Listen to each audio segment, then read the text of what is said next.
Novella, The Puppet Master 2, The Sisters Protocol by Frank Parwaz. Copyright 2025. Frank Parwaz. All rights reserved. Disclaimer: this is a work of fiction.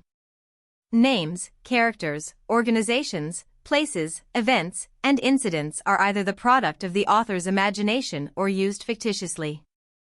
Any resemblance to actual persons, living or dead, or actual events is purely coincidental. Please subscribe to our channel. Chapter 1: Blood in the Gallery. I stepped into the Richard Dane Gallery, where polished marble floors clicked beneath my hesitant feet, the pristine elegance swallowed by shadows lurking in corners. Each artwork, brilliantly illuminated, glimmered like a whisper of hope, my hopes. It was the day for a conversation about my upcoming exhibition, an eager anticipation thrumming in my veins like a melody on the brink of dissonance. Yet, beneath that initial excitement, I sensed something fragile, a brittle bone beneath the weight of expectation. The scent of oil paint mingled with polished wood, evoking memories of my studio, the feel of canvas against my fingertips, the rhythm of creativity, yet here, each brushstroke felt lost amid sterile professionalism. I maneuvered through the main exhibition hall, every step stirring the heavy air, fraught with the whispers of ambitions barely voiced. Light cascaded from above, artificial sunlight that made my paintings shine as if pleading for recognition, yet it felt obscured by the shadows that felt as though they were breathing. I observed the gentle grace with which Richard arranged the pieces, each one a calculated placement designed to draw eyes and minds alike. Yet, the corners of the gallery breathed a chilling discord, they felt predatory. As a former forensic analyst, I had honed my ability to dissect spaces, searching for the subtle signs, the stray fingerprint, the scuff on a floor, and today, my heightened sensitivity made each detail pulse with looming dread. My heart thrummed like a clock in a silent room, ticking down to something unfathomable. "More vivid today, aren't they?" A staff member commented, glancing up from a clipboard, momentarily jolting me from my reverie. My response caught in my throat, and I offered a curt nod instead. "Vivid, yes." My brushstrokes danced a peculiar language, a testimony to my pain and perseverance. Time twisted and morphed into a strange, hollow shape, the moments slipping through my fingers like loose pigments. I thought of Lila, always slipping between my grasp like water, her resentments woven tightly into my psyche, threading through the canvases I poured my soul into. How would she perceive this? The sister cast into shadow, another piece amongst the bright collections, a small flicker of fear gripped me. As I rounded the corner, excitement coursing through me, ready to share my visions, I halted abruptly. The world around me dimmed, colors bled into one another until only the chilling whiteness of marble remained. Richard lay sprawled before me, his once commanding presence now reduced to an image of grotesque stillness, limbs unnaturally sprawled. Blood pooled beneath him, an elegant stain seeping into the white marble like spilled paint. My heart seized, tightening like a noose. This could not be Richard? My mind faltered, rushing with desperate confusion as I took an involuntary step back. The gallery felt as if it were closing in, shadows lengthening and becoming monsters at the edge of my vision, echoing with whispers of betrayal and unanswered questions. Then I saw it. The distinctive fruit knife lay next to him, the one I had gifted him and used just yesterday to slice an apple during our discussion about my work. The memory struck me like a shard of glass, the fleeting moment morphing into something malignant and menacing. Shakily, I reached for the knife, my fingers hovering above it as my mind spiraled, a choice, a silent interrogation. This was all wrong. My pulse raced, drumming in my ears, urging me to flee. No matter how innocently I had approached yesterday's discussions, the evidence of that casual moment felt like an accusation echoing in the now ominous silence. Glancing furtively at the security cameras perched like vultures in the corners, I questioned whether they had captured my arrival. What had I walked into? The chill of the room stung my senses, latching on to my fears, clinging like mist. Sirens howled in the distance, a spectral sound closing in on my frantic thoughts. I felt ensnared in a web I had not spun. It was then I realized I had already marked the knife with my presence. I could not leave it behind, nor could I risk being caught holding it. Decision surged through me, trembling as though I were lost in a storm. The sound of my heart thundered in my ears, a cacophony of panic as I stumbled through the gallery, my breath quickening in time with the frantic beat. The polished marble seemed to gleam with cruel light, a twisted reflection of my racing thoughts. I fumbled for my phone, fingers slick with perspiration, each tremor a reminder of the horror that awaited me just around the corner. As the phone finally connected, I pressed it against my ear, the distant ring feeling like an eternity stretched into a scream. 911, what is your emergency? A calm voice, far too steady for the storm swirling within me. I found a body. My words tumbled out in jagged fragments, tumbling over themselves like fallen leaves caught in a windstorm. Richard Dane. He's dead. There's blood everywhere. Stay calm, the dispatcher urged, their voice unyielding. Can you tell me where you are? I struggled to compose myself, my mind racing while my fingers trembled, still sticky with panic. The Richard Dane Gallery. I think someone's been murdered. I don't know, there's so much blood. The words scraped at my throat, clawing their way out. Can you confirm your location? Please. I shouted, the sense of urgency rippling through my chest. You need to hurry. There's a knife. I don't know what to do. Even as I spoke, the gravity of that knife yanked at my focus, my breath hitching at the thought. My heart sank deeper, dread coiling tightly.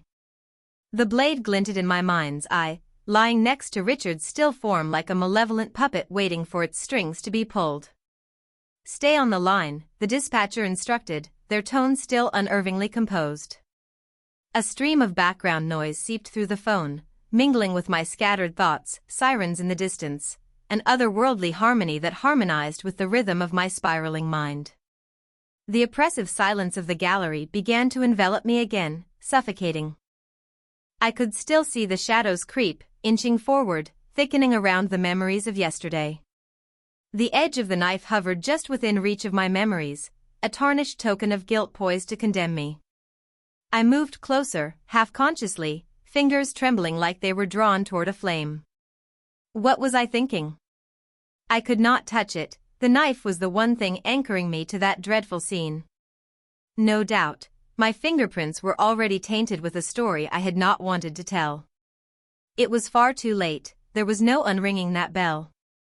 My gaze flickered toward the security cameras, those unblinking witnesses perched high above, their lenses gazing into the abyss of my choices. I could not be certain if they had captured my arrival, if the world had turned against me before I had even grasped the true weight of what transpired.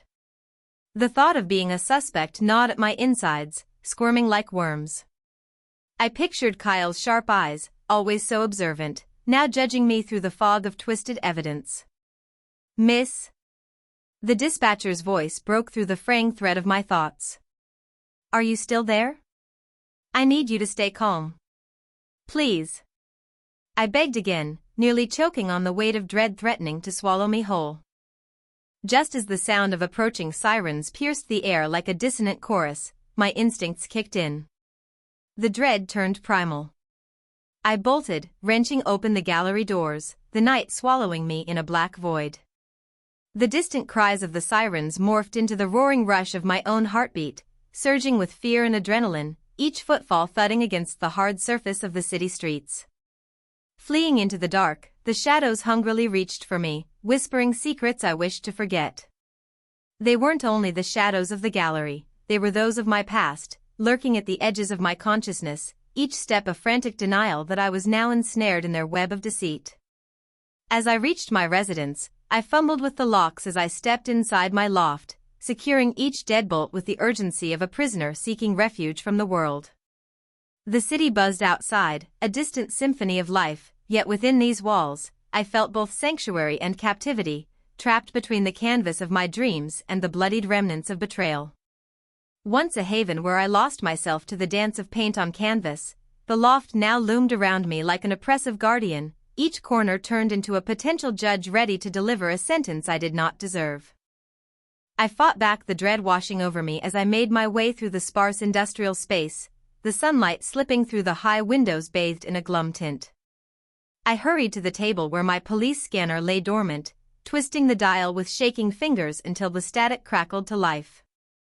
The sounds erupted in a jumbled medley, fragmented conversations weaving through the air like ominous prophecies.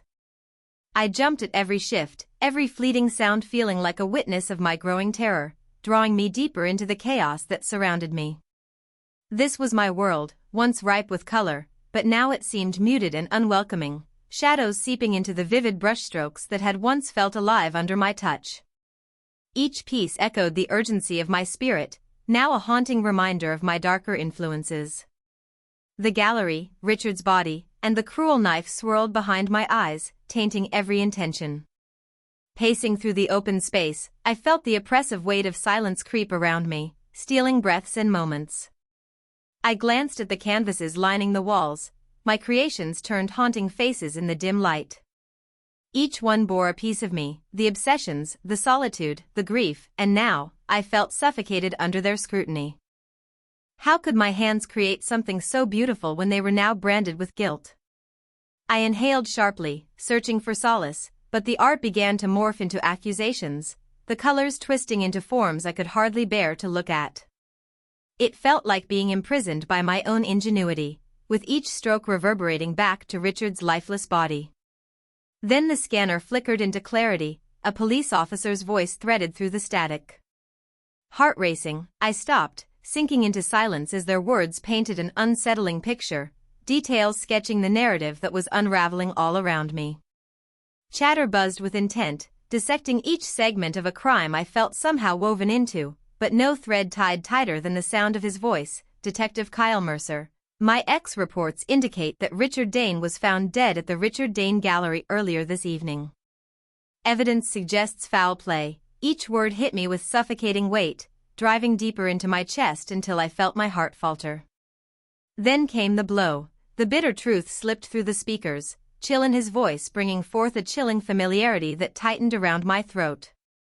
Fingerprints of Maya Summers were located on the weapon. A rush of air escaped my lungs, the weight of accusation crashing down, drowning out everything else. In that instant, clarity ripped through my denial, unfurling the tangled knots in my mind, as memories surged like a tide, the sweet smell of apples, laughter shared in moments of creation, and the way Richard's eyes sparkled with ambition. The reality slammed into me, the fraying rope of my certainty slipping, leaving me exposed. This wasn't merely a nightmare, it was a tapestry of fate spun cruelly by hands unknown, and I had woven my own threads into the weave. I sank to the floor, the cool touch of the wood beneath me grounding as the chaos inside roiled, questions circling like sharks. How could I escape this, a complex narrative of lies now stitching my every move into a predetermined guilt? I felt raw, the cold grip of fear seeping through me, ready to claw and constrict, turning my haven into a prison. It spiraled, fear clawing at my thoughts, threats pulling in the shadows I once painted to escape my solitude. I was cornered, woven into a narrative I did not write but was now forced to embody. And so I stayed there on the floor, the world continuing beyond these walls, unaware of the tempest crashing within the fragile vessel that was my heart. Chapter 2. Voices in the static. The fading light slipped through the tall, dusty windows of my loft like a reluctant visitor, casting elongated shadows across the cluttered expanse of my studio. Each object, once a vessel of creativity, now felt like an anchor dragging me deeper into an abyss I couldn't escape. I fought the trembling in my fingers as I reached for the police scanner, an object that held more dread than hope, yearning for the fragmented whispers of truth buried within static. I twisted the dial with hesitant resolve, straining to capture any semblance of coherent chatter. The crackling noise reverberated through the room, rising and falling in unsettling waves, punctuated by distant murmurs I could not quite decipher. My heart thumped, echoing against the thick silence that smothered the air. With each burst of sound, I imagined I could hear my name being tossed around, flung like a sinister joke into the dark. Just as I managed to catch snippets of police code, my phone buzzed on the table, its jarring interruption yanking me from my spiraling thoughts. I glanced at the screen, Ben's name illuminated against the gloom. Ben, my boyfriend. It felt heavy, laden with implications I was too raw to confront. I hesitated before answering, the moment stretching like an elastic band drawn too tight. "Maya," he said, his voice calm yet insistent, cutting through the chaos clinging to me. "You need to turn yourself in. I'll get you the best lawyer, but you can't run from this." Each word felt like a shove against my spine, propelling me toward an abyss I wasn't ready to face. Pacing the room, I felt the scuff of my boots against the wooden floor, each step echoing my conflict between trust and the visceral need for self-preservation. "Something's not right, Ben." "I didn't do this," I replied, my voice barely more than a whisper, betraying the turmoil boiling beneath my facade. The scanner crackled to life, momentarily drowning out my spiraling thoughts.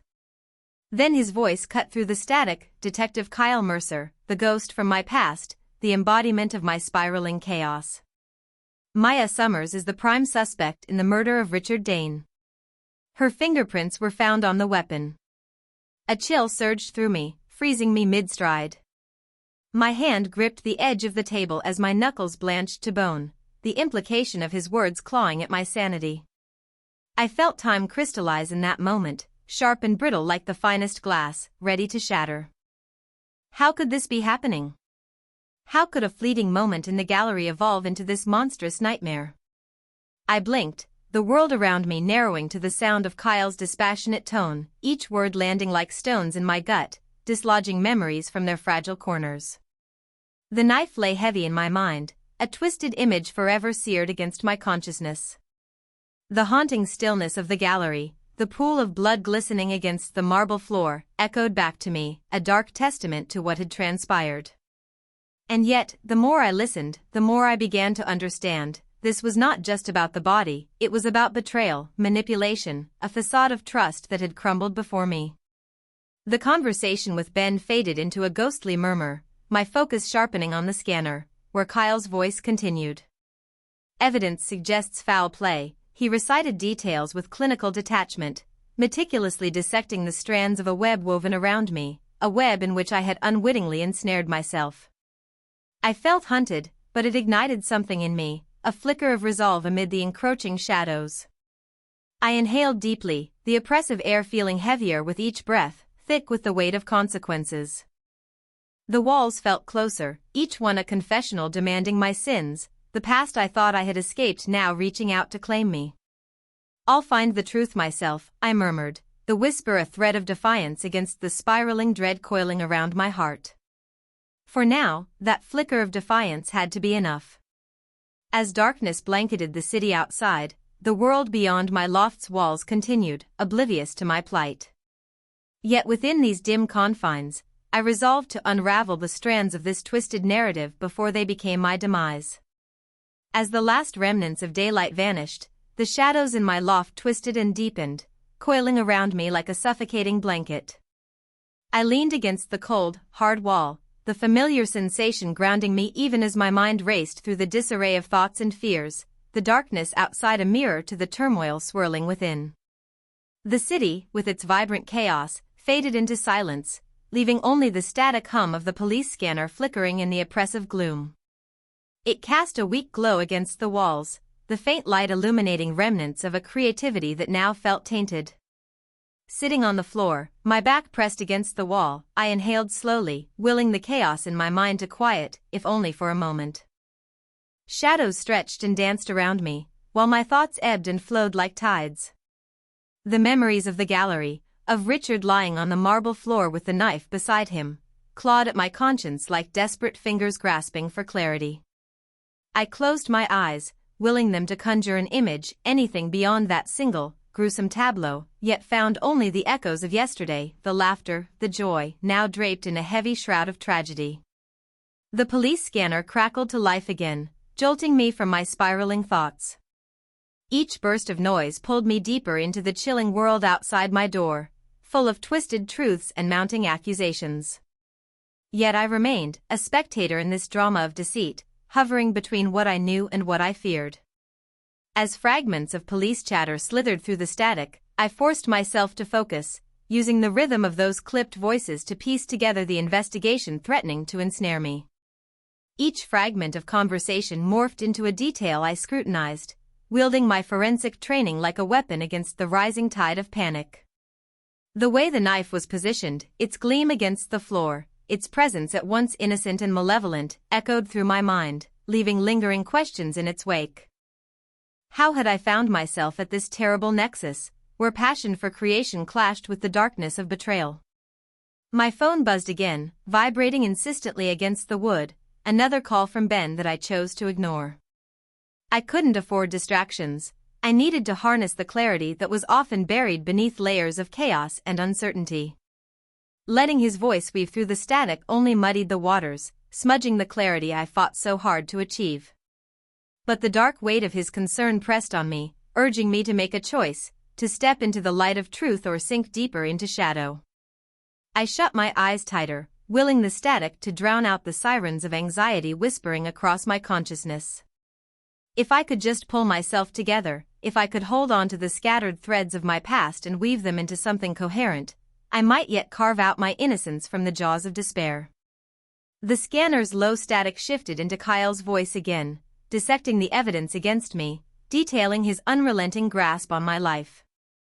Maya's fingerprints were found on the weapon, indicating her presence at the scene, he reported with cold authority, almost as if rehearsing a clinical dissection of my fate while I sat powerless on the floor of my loft.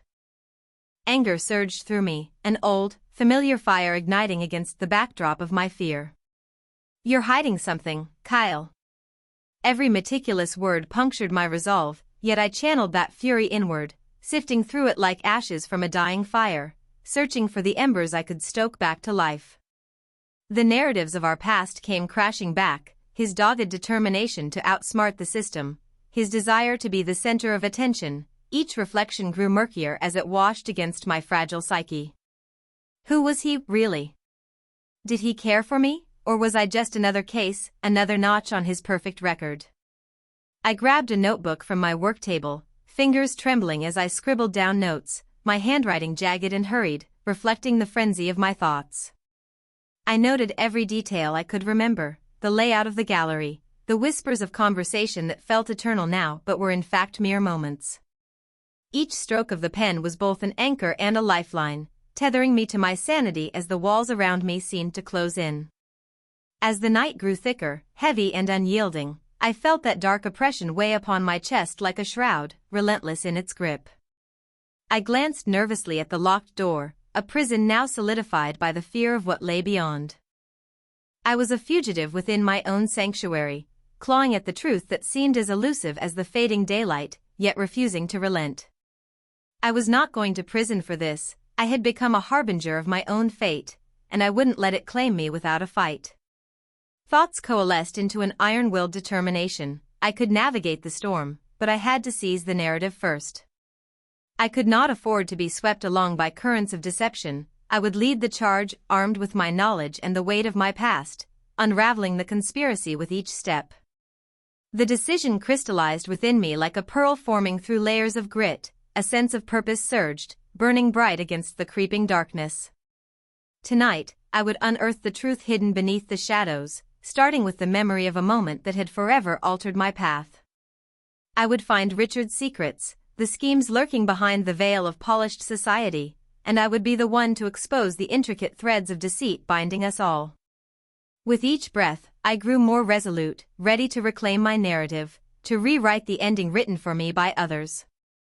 And so I sat in the darkness, the quiet growing more profound, each heartbeat a whispered promise to uncover the truth, whatever the cost.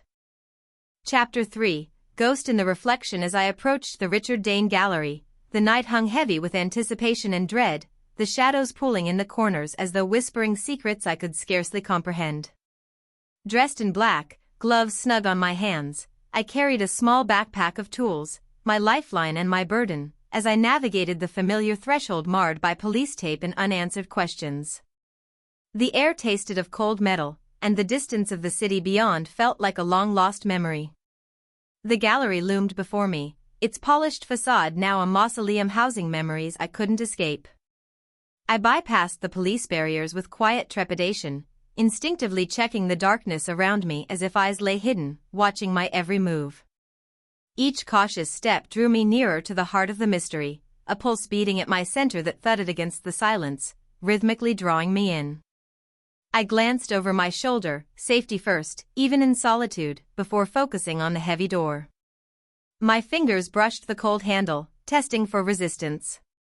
The hinges creaked in response, a sound so wrong in this stillness, echoing back my fears. I exhaled slowly, grounding myself, seeking clarity in the tumult of my thoughts. The slight tremor in my hands was an unwelcome reminder of the gravity of what I was about to do, yet resolve surged within me, spurring me forward. The faintest light from the street flickered against the glass, illuminating the emptiness that surrounded me.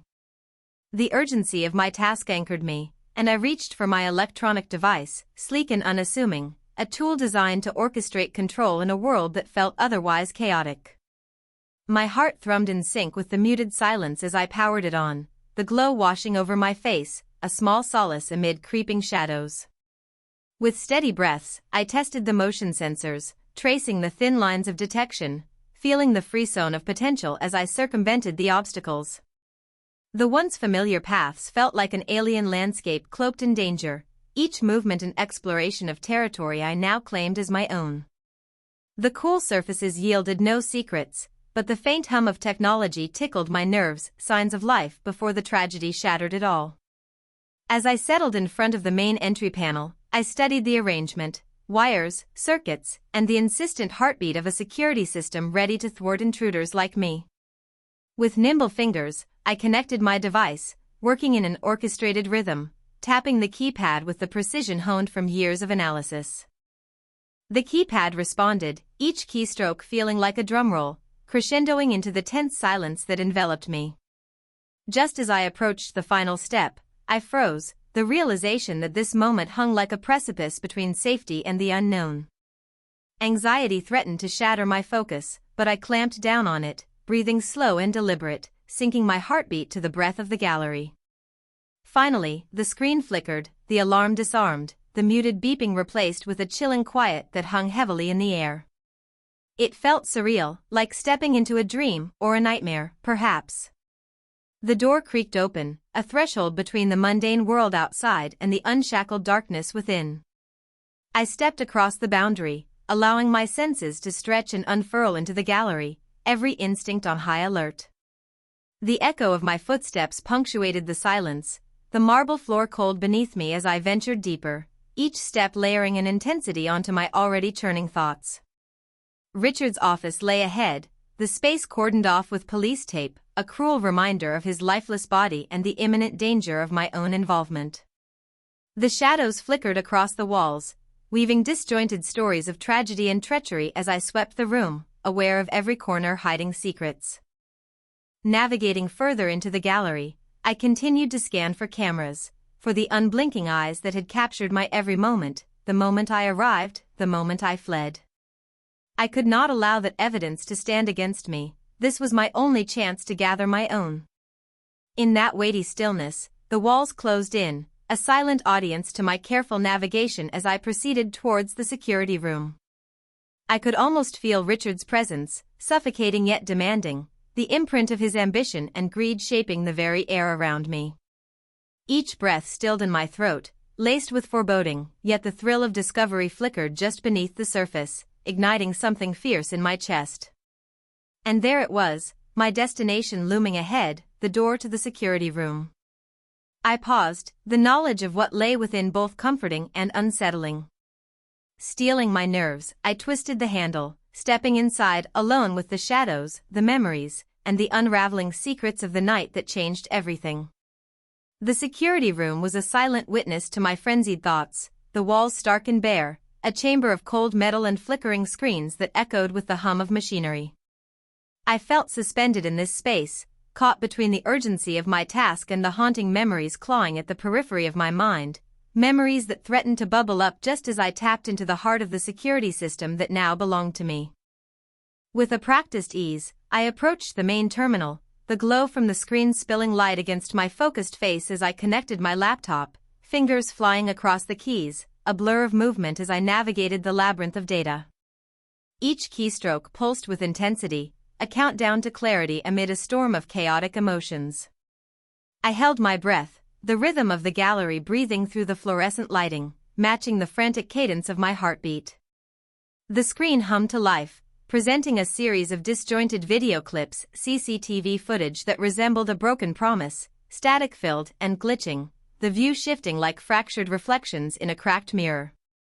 I pressed on, wrestling against the corruption, muttering curses under my breath when encrypted blocks rose to thwart my path. "Come on," I whispered, tension coursing through me as the fragmented images morphed like phantoms, offering no solace. My fingers moved methodically, typing commands with urgency, determination lighting my path through the tangle of visual noise. I felt the cool rush of anxiety coil around me, my mind racing as I sifted through layers of recorded time, desperately seeking a moment that might reveal the truth lurking beneath the surface. Just as I started to feel overwhelmed, I spotted a glimmer, an opening amid the chaos. With sharp focus, I enhanced a segment of the footage, scrutinizing it with the fervor of a detective on the brink of a revelation. The dissonance of static faded into muted anticipation, time elongating as I willed the pixels to reveal their secrets. Suddenly, as if fate were granting me a glimpse through the veil, the frame sharpened, colors flickered back into focus. Then I froze, time grinding to a halt, breath catching in my throat as recognition clawed through the tension. There, in the distorted reflection of a glass frame, stood a figure I hadn't seen in years, Lila, my sister who died years ago in a car crash. Alive and moving purposefully through the gallery, her form wrapped in shadow yet undeniably real. The earth beneath me shifted, disbelief flooded my senses. My coffee cup slipped from my fingers, a splintering explosion echoing through the room as the pieces scattered across the floor, just as my carefully constructed world began to crumble. She was alive. Lila was alive. Tears pooled in my eyes, spilling down my cheeks as hope mingled with disbelief. How could this be true? 1,000 memories assailed me. The late-night call about her supposed accident, the charred wreckage of her car lying abandoned on a rain-slicked road, the funeral I had endured in a haze, peering at a closed casket that had claimed my sister forevermore. The remnants of those memories flared painfully, drowning me in anguish. Lila's distinctive ring, a family heirloom worn with elegance, had been the only fragment I'd held onto in the aftermath, coupled with her ID card that now felt like a haunting talisman of betrayal. How could they have mistaken her for dead? My breath quickened, erratic and shallow, clawing at the edges of my sanity as images tumbled through the darkness, the rain, the flames, the inconceivable pain. She couldn't be gone, no, this had to be a truth twisted beyond recognition. A churning sense of revelation cascaded through me.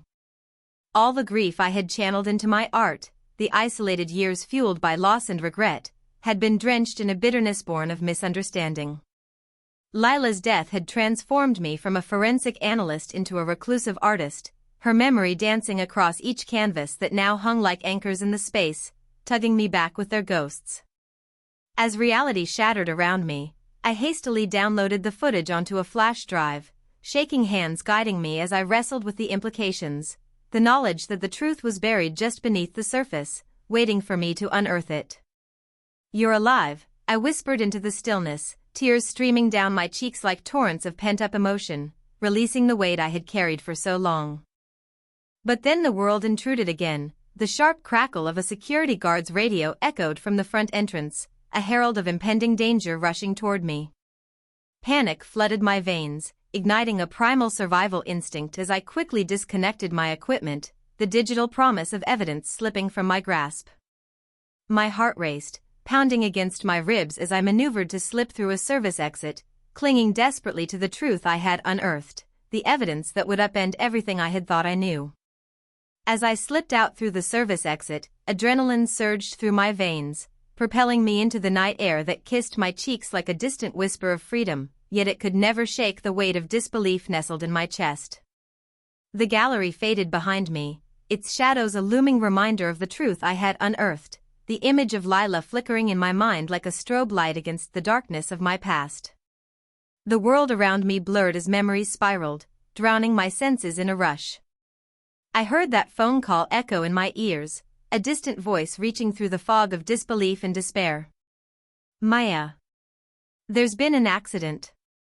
You need to come to the hospital.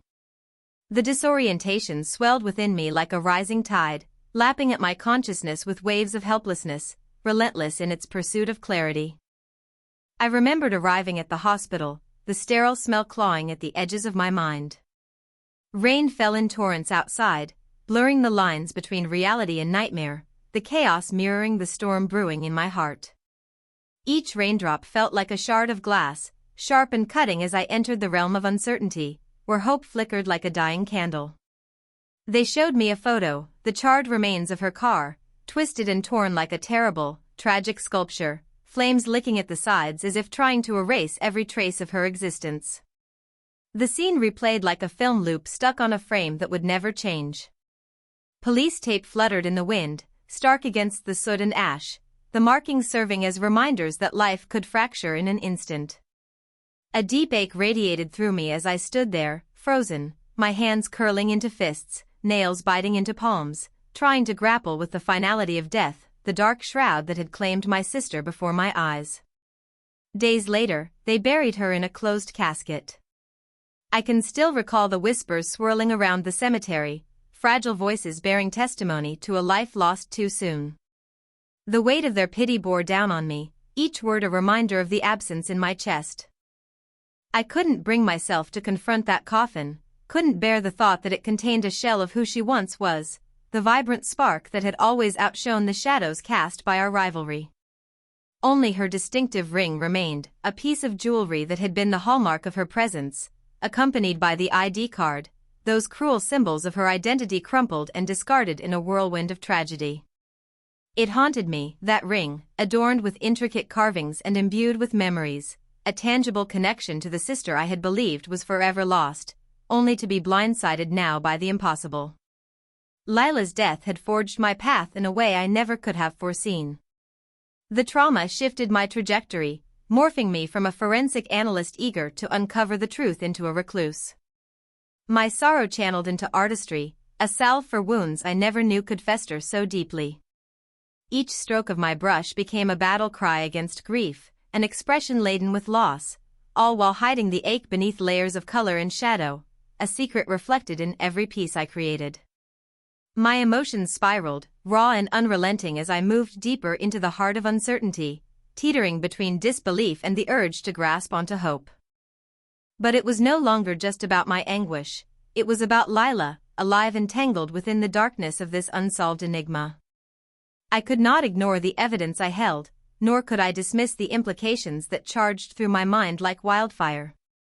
Clenching the flash drive in my hand, a fragile but potent thread connecting the present to the past, I understood my mission. I had to uncover the truth behind her reappearance, to trace the currents that led me from loss to this unforeseen reality. The nagging fear gnawed at my resolve, yet it was eclipsed by an electrifying determination. I could not rest until I unraveled the web of deceit surrounding her life, her death, and the very circumstances that had torn us apart. With the cold night air biting at my skin, I slipped through the city streets, shadows weaving in and out like an unseen cloak that shrouded my resolve. The pieces of my heart fluttered between the reality I had accepted and the possibility of a life redefined, a life in which Lila still breathed. I felt the walls of the past beginning to bend and shift, leaving me ready to confront whatever lay ahead, to piece together a narrative that had left me hanging in the dark for far too long. This was my chance, an opportunity for truth wrapped tightly around the flickering embers of hope, and I refused to let it go out. I pressed forward, determined to shatter the illusion of loss, ready to unearth the secrets buried deep within the shadows of the gallery and the life my sister had left behind.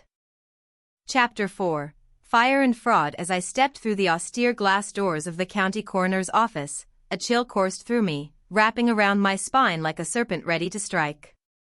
The sterile scent of disinfectant was suffocating, clinging to my skin like an unwelcome reminder of the lives extinguished behind those cold, metallic walls. With each heartbeat pounding in my ears, I fought to keep the tremor from my hands as I clutched my forged ID badge, a flimsy talisman against the crushing weight of suspicion. The building loomed above me, its stark facade washed in hues of gray and clinical white, absorbing the fading afternoon light like a voracious sponge. It felt more like a tomb than an institution dedicated to preserving life. Shadows slipped through the parking lot, coiling around the edges as I crossed the threshold into a realm steeped in grief and secrecy. I clenched my jaw, summoning the resolve I had honed as an analyst, the instinct to dissect this atmosphere of cold precision with analytical scrutiny. As I navigated the entry hall, my footfalls echoed, a sharp reminder of my isolation in this desolate space. Fluorescent lights buzzed above, their unsteady flicker mirroring the chaos thrumming within me. I ducked my head and quickened my pace, swallowing the rising dread lodged in my throat like a forgotten truth. Each step I took felt like a balancing act over a precarious edge. One misstep could lead to disaster.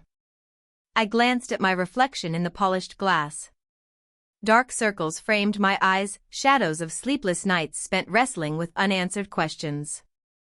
Today, the stakes felt different. Today, I was a fugitive chasing the specter of my sister, navigating a world that could crumble at the slightest misjudgment. I approached the desk at the far end, manned by a clerk whose face bore the marks of fatigue, eyes glassy and half-closed. "Can I help you?" she asked, barely glancing up from her computer screen. The dullness in her tone matched the ambience of the room, thickening the air around us.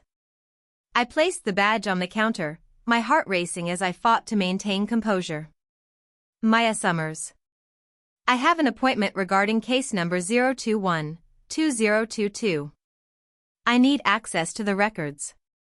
My voice emerged steady, a calculated veneer to mask the tempest brewing beneath.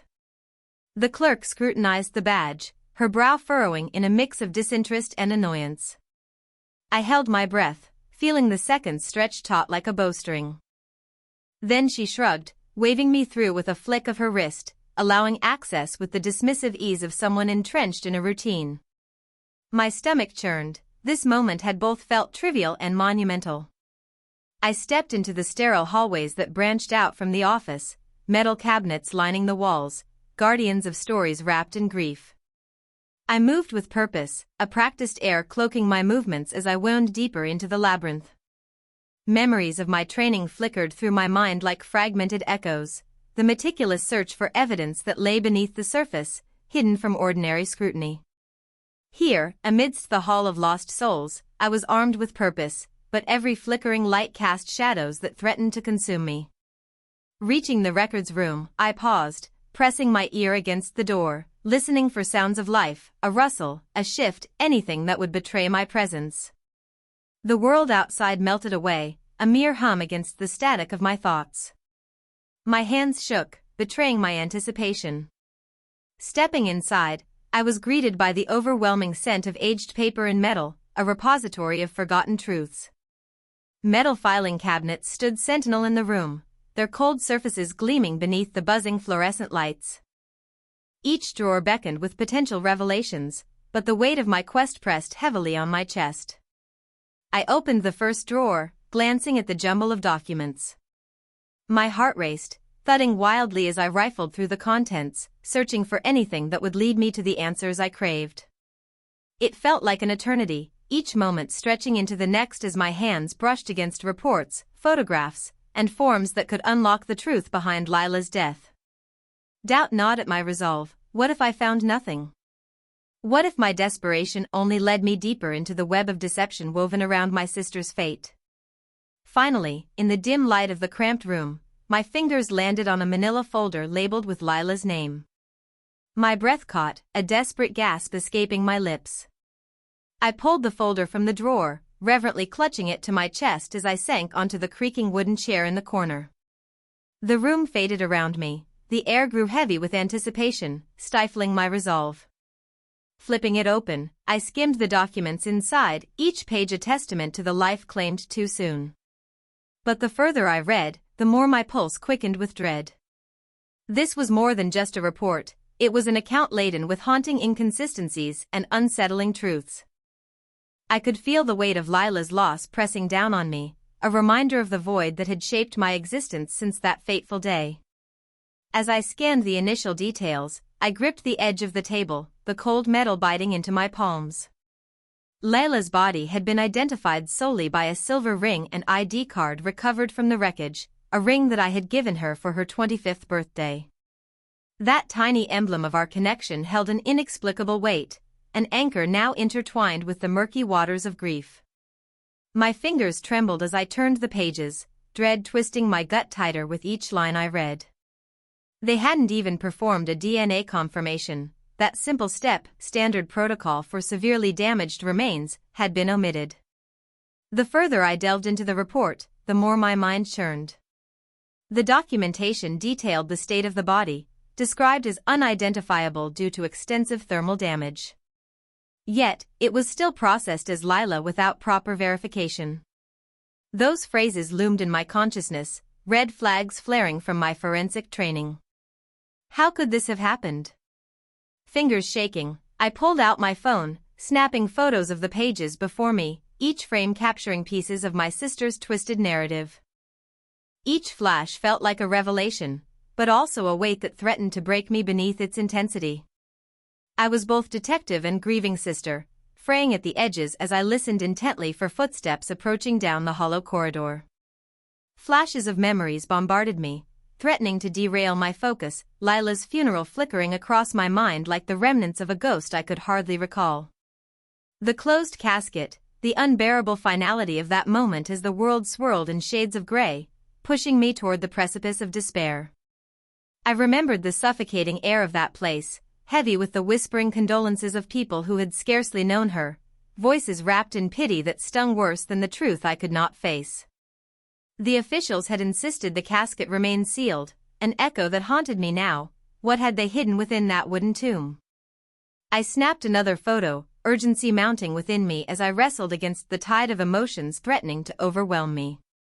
With the report and those haunting details crystallizing in my mind, the implications began to emerge, a darkness swelling beneath the surface. Who was behind this deception? Who had sealed my sister's fate without allowing me the chance to grasp the reality of her departure? The air felt electric, swirling with the weight of questions I was unprepared to confront as my hands shook, reflecting the turmoil of thoughts spiraling in my mind. And yet, I had to press on. As I completed the final photograph, the distant echo of footsteps drew closer, an urgent reminder of my vulnerability. The quiet din of my heartbeat merged with the thrum of dread. Time was slipping away. Gathering the key documents, I stashed them within the confines of my bag, slipping out of the room and navigating the eerily quiet building, darkness creeping closer like an ever-encroaching shadow. Once outside, I felt the damp air wrap around me, a foreboding shroud as dusk unfurled its cloak across the sky. Each step through the shadowy streets became a blend of paranoia and desperation, the whispers of my past colliding with the revelation of Lila's true fate. With each pulse of anxiety, I processed the unsettling truth. Someone close to me had orchestrated a lie so elaborate, it shook the very foundation of everything I thought I knew. The weight of the manila folder in my hands felt like a lead weight, dragging my resolve into the depths of despair as I confronted the chilling details of Lila's death. With each page I flipped, the report morphed from clinical assessment to a harrowing indictment of incompetence. My heart raced with rising horror as the sinister implications lurked beneath the sterile surface like a venomous serpent poised to strike. My fingers trembled against the paper as I began to scan the opening lines, the content a gut-wrenching depiction of my sister's final moments that I had long been deprived of understanding. Lila's identification hinged solely on a silver ring and ID card recovered from the wreckage. The words felt like daggers, each line twisting deeper, echoing through the hollow spaces where her presence had once lingered. The ring I had bestowed upon her, a mark of our bond, now cast a dark shadow over the truth, as if the mere existence of that memento suffocated me further with the implications it bore. What sick game had unfolded here? How could they dismiss the need for DNA confirmation, a basic step even for a child's school project? The lack of forensic procedure screamed negligence, unsettling ripples of doubt swirling through me. I sank further into the gravity of the situation, parsing through each detail as though searching for life signs in the aftermath of a catastrophe. Sucking in a shaky breath, I paused, listening intently for any sounds that might betray the presence of others. The walls around me felt too close, the cold reality of the room pressing against my chest. I could picture the day I had identified her, draped in agony, frozen in disbelief as officials insisted she was gone. I wished to seize time and make it unravel, to scream and demand they open the casket. Instead, I had let despair lead me silently into a shadowed corner of mourning, burying myself in grief and questions left unanswered. With trembling hands, I pulled out my phone, its familiar weight now a conduit for my frantic need to document every detail before it faded into the annals of neglect. The flash clicked softly against the pages, a quiet declaration of my resolve to gather evidence, pieces that could bring forth the buried truth. The autopsy report lay bare, its shocking brevity surfacing anxiety in my veins. Sections expected to hold weight and detail came up alarmingly short. Toxicology results? Absent. Tissue analysis? Non-existent. It was as though an unseen hand had swept through and cleared away the foundation upon which every investigator stood. The very protocols that defined our work in uncovering the truth now evaporated before me. I noticed the coroner's signature, rushed and nearly illegible, a mere scrawl that screamed of urgency and negligence, as though it was forged beneath duress. Had someone pressured the staff to cut corners? As the answers danced just out of reach, dread welled within me, cresting like a tidal wave, ready to crash against the fragile shore of my composure. My fingers shook with frustration and disbelief. All I could do was capture this shadowy record in the small screen of my device, desperate to immortalize what felt like evidence of conspiracy. Then it hit me like an unwelcome storm. Who had requested the expedited processing of my sister's case? The name on the report eluded me, a ghostly whisper lost in the cacophony of familiarity. I couldn't place it, but the sensation in my gut festered with mounting anxiety. What role had this detective played in Lila's death? Each line bore implications that festered like untreated wounds, bleeding into my very thoughts. Flashes of Lila's funeral jolted into focus as memories pressed against me like phantoms, her coffin resting solemnly beneath the heavy drapes. I remembered the sense of surreal despair that enveloped me, the palpable denial clenching my heart. The shadows in the cemetery gathered ominously, burying me beneath whispered words of finality, drowning me in sorrow that twisted at the core of my being. The officials had insisted the casket remain sealed, their insistence bolstering my distrust. What were they hiding from me? I could almost hear their voices again, weaving through the branches of time like wayward leaves. She wouldn't want you to remember her like this. A forced sentiment that tied my heart in knots, their insistence stung more than the knife of grief. As they rallied around me with condolences and empathetic glances, I had stood rooted in that garden of sorrow, watching the earth consume my sister while her essence slipped through my fingers like sand, nothing left but the illusion of her. The photographs from the funeral flooded my mind, recollections that felt ripped from reality, battling the weight of the report clutched in my hands. Despair morphed into resolve. She was no longer just a ghost trapped behind memories. I could unleash her truth. A sudden determination rose like fire through my veins, propelling me onward, melding my grief with purpose as I snapped another photo of the report. My heart thudded, every echo a drumbeat urging me onward as I continued to photograph the pages with an urgency steeped in fear. The last page caught my attention, a photo of the recovered ring, the same silver band glinting in the light like a spark of hope. A frayed string began to unravel in my mind, fusing together pieces I had yet to comprehend. Someone had staged Lila's death using only items that could be easily taken from her. My hands shook violently as I pocketed key documents. These shards of truth became fragments of my lifeline, evidence that could alter everything. Each item I slipped into my bag became a silent vow to unravel the darkness that loomed over my past. The implications began to nestle deep within my consciousness, ready to ignite a reckoning I could not deny any longer. And as I prepared to slip out of the coroner's office, the sense of impending darkness stretched like tendrils reaching for my heart. My entire life since Lila's death had been built on an elaborate lie, a masquerade that masked the deceit and betrayal running rampant through the fabric of our lives. The shadows of the evening grew darker as I slipped through the doorway, ready to confront the tumultuous streets outside, where the echo of deception lingered and my path to truth lay in wait. Each moment I spent poring over Lila's autopsy report felt like an unraveling thread pulling at the very fabric of my sanity, an incantation of horror that danced before my eyes. As I flipped through the brittle pages, urgency thrummed within me. The time for passive reflection had long passed.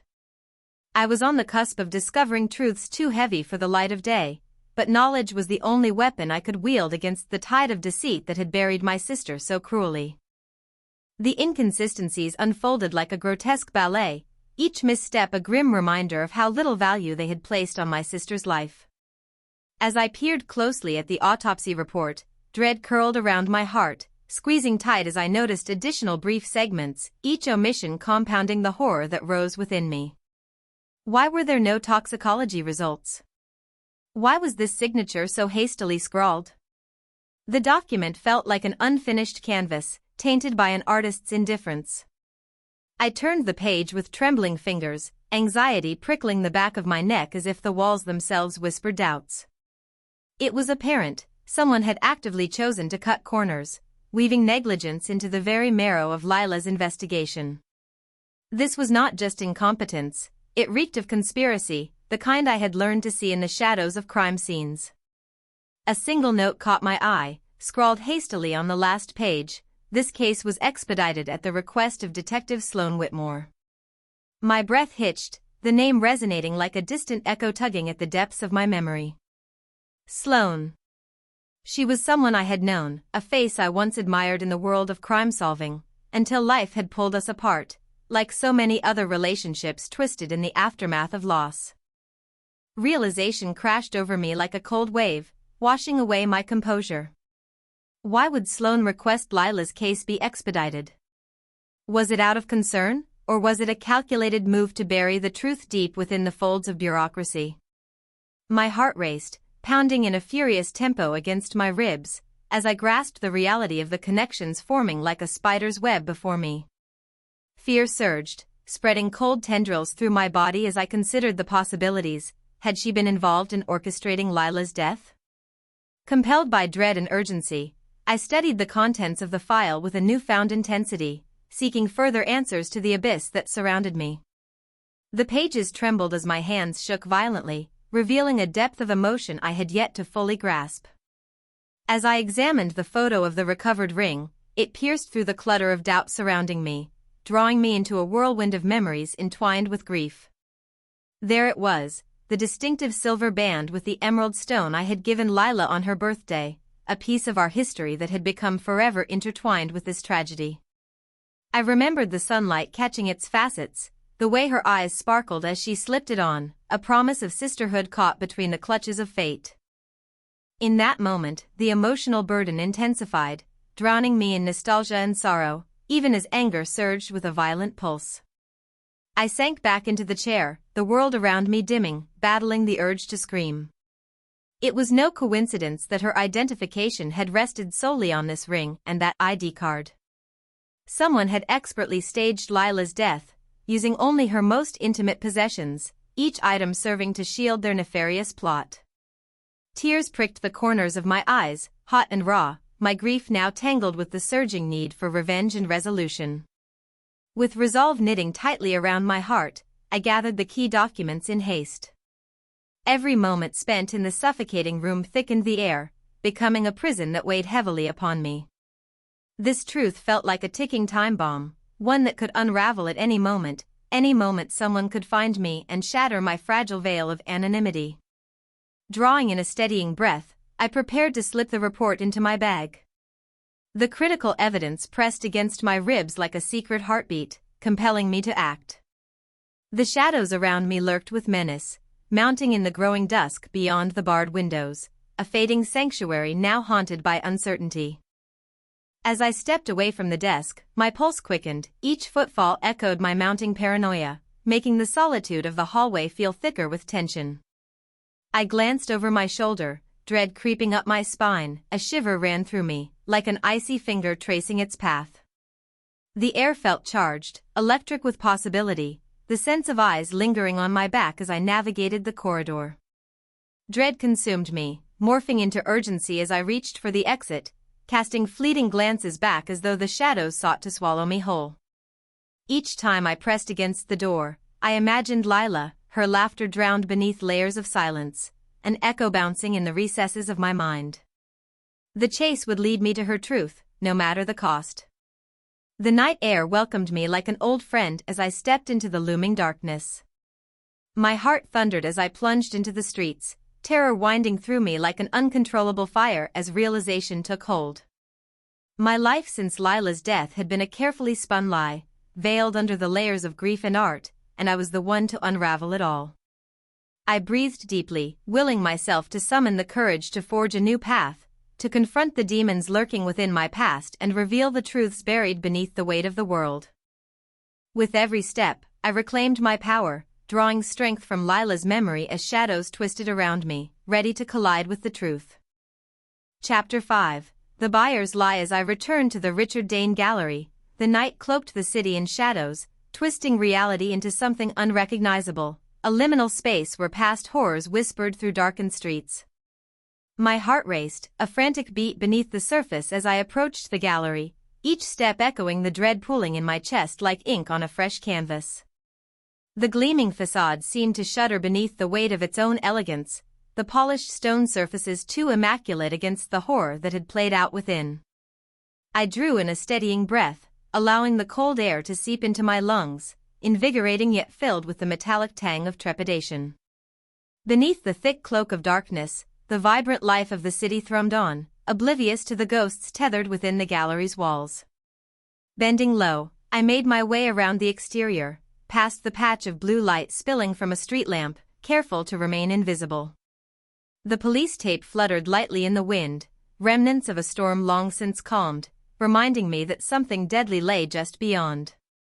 I moved through the shadows with purpose, and every creak of my shoes against the pavement held the potential of alerting the watchful eyes that might linger nearby.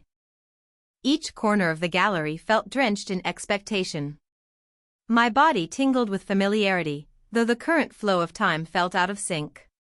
With each step, memories unfurled, my previous visit, tinged with beauty and betrayal. I arrived at a rear entrance, heart pounding fiercely against my ribcage like a silent alarm, and glanced up at the tiny security camera perched above.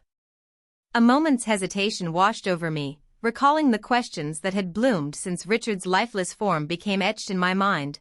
I swallowed hard, determination hardening within me. I produced a small set of tools from my pocket, a compact device and a faintly glowing screen that flickered to life in my palm. My breath slowed, guiding me through the steps required to bypass the security system, a dance of muscle memory pulled from my forensic training. Each flick of the device sent tingles along my fingertips, the warmth spreading like liquid steel beneath my skin. Quietly, I navigated the interface, every keystroke orchestrating an illicit symphony of codes that would grant me access. Shadows deepened as I tapped away, pulse racing at the rustle of distant footsteps outside, each sound folding upon itself like origami, shaping my anxiety into something tangible. I held my breath, leaning against the cool wall, letting the world fade as I sunk into concentration. Then the door yielded to my touch, a heavy click resonating in the stillness as I pushed inside. The atmosphere shifted, thick with the musky remnants of art, colors infused with shades of heartache, memories whispered through faint traces of paint.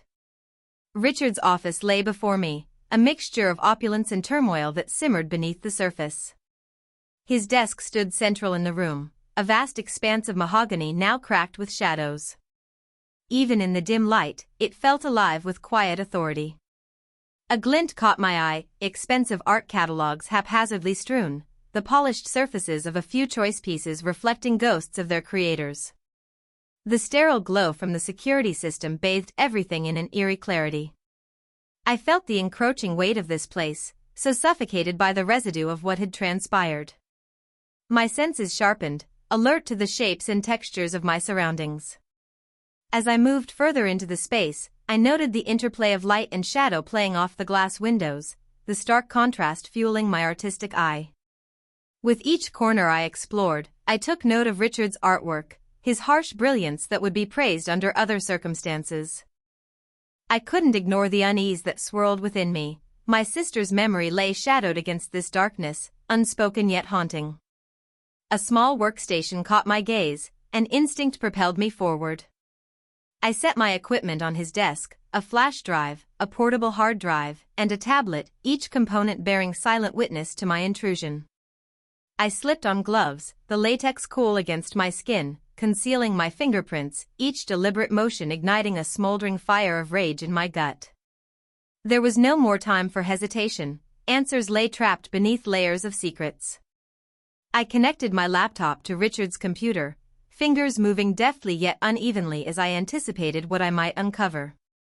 The screen lit up, casting shadows across the office that breathed with suspended energy. The wallpaper of the system, bright and inviting, was in stark contrast to the grim purpose I held. Focus, I urged myself, wrestling with the tremors that coursed through my fingertips. As the icons on the screen flickered in front of me, adrenaline surged, merging fear and determination. With every keystroke, I delved deeper, the flickering lights illuminating hints of his secrets locked away in digital compartments. The room felt stifling, shadows stretching toward me as I pored over files, a lion's den full of potent risks, alive with potential. Outside, sirens wailed in the distance, a chilling reminder that the world outside continued to spin, and I was merely a pawn crossing into a much larger game. I flinched at a distant noise, a dog barking, someone laughing, the subtle murmur of life beyond the grave that threatened to catch up to me. My breath quickened, and I willed my fingers to remain steady, forcing out the creeping thoughts that clawed at my resolve. With the press of a button, I summoned documents laden with importance, digging for the answers hidden behind the security of Richard's carefully curated facade. Every second stretched, my focus faltering as I became aware of the textures surrounding me, the grain of the wood beneath my hands, the patterns cast by shadows that danced across his desk. Everything felt dense, like a dark cloud ready to burst, pinching the very air that surged around me.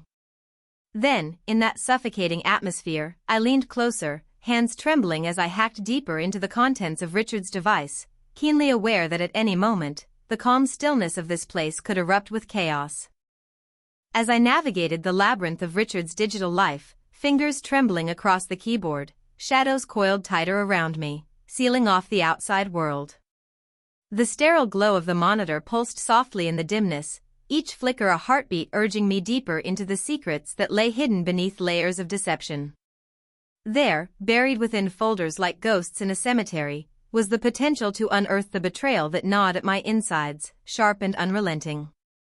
My focus narrowed, brushing aside lingering dread as I concentrated on the array of files sprawled across the screen before me. With every click, I delved deeper into the intricate maze that marked Richard's digital existence. The room felt suffocating, every second extended as the ticking clock became a persistent reminder that my sanctuary was merely an illusion. What truths lay waiting for me in the dark recesses of Richard's computer? I steeled myself against the tightness swelling in my chest. And then, with a sudden rush, I spotted it, a folder titled Correspondence, nestled among innocuous files that swirled in tones of anonymity. My breath hitched at the tantalizing possibility, electricity surging through my fingers as I tapped the folder open, the screen spilling forth like a confession eager to escape.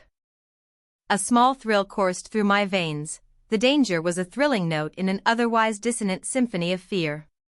As the contents revealed themselves, the first email illuminated the stark abyss of Richard's intentions.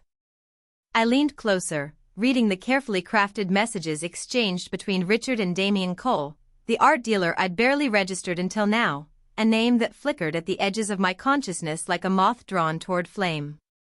With each passing sentence, horror set in, thick and unyielding. I found myself sinking deeper into an abyss of betrayal. Considerations for the next shipment, the first message detailed, threading dark implications through my thoughts. The forgeries must retain her unique signatures, aging the canvases sufficiently to pass casual inspections. Pricing negotiations settled around $2 million per piece on the international black market. The numbers smothered my ability to breathe, each figure encasing me in a suffocating grasp as the realization struck. A thought that had danced tantalizingly close to the surface now roared forward, consuming my mind. I scrolled through messages laced with coded language, as if shrouded in a cloak of darkness, revealing precise instructions to execute their sinister plan. Shipping manifests swarmed with terms like temporary staging and white gloves on delivery, hinting at sophisticated operations masquerading as legitimate business dealings. An urge to recoil washed over me. Could this betrayal be born of the very canvases I had devoted my heart to? As my eyes scanned further, each line igniting a deeper anger within me, I choked back bile as details emerged of how Richard had meticulously orchestrated the replacement of my original paintings with convincing forgeries.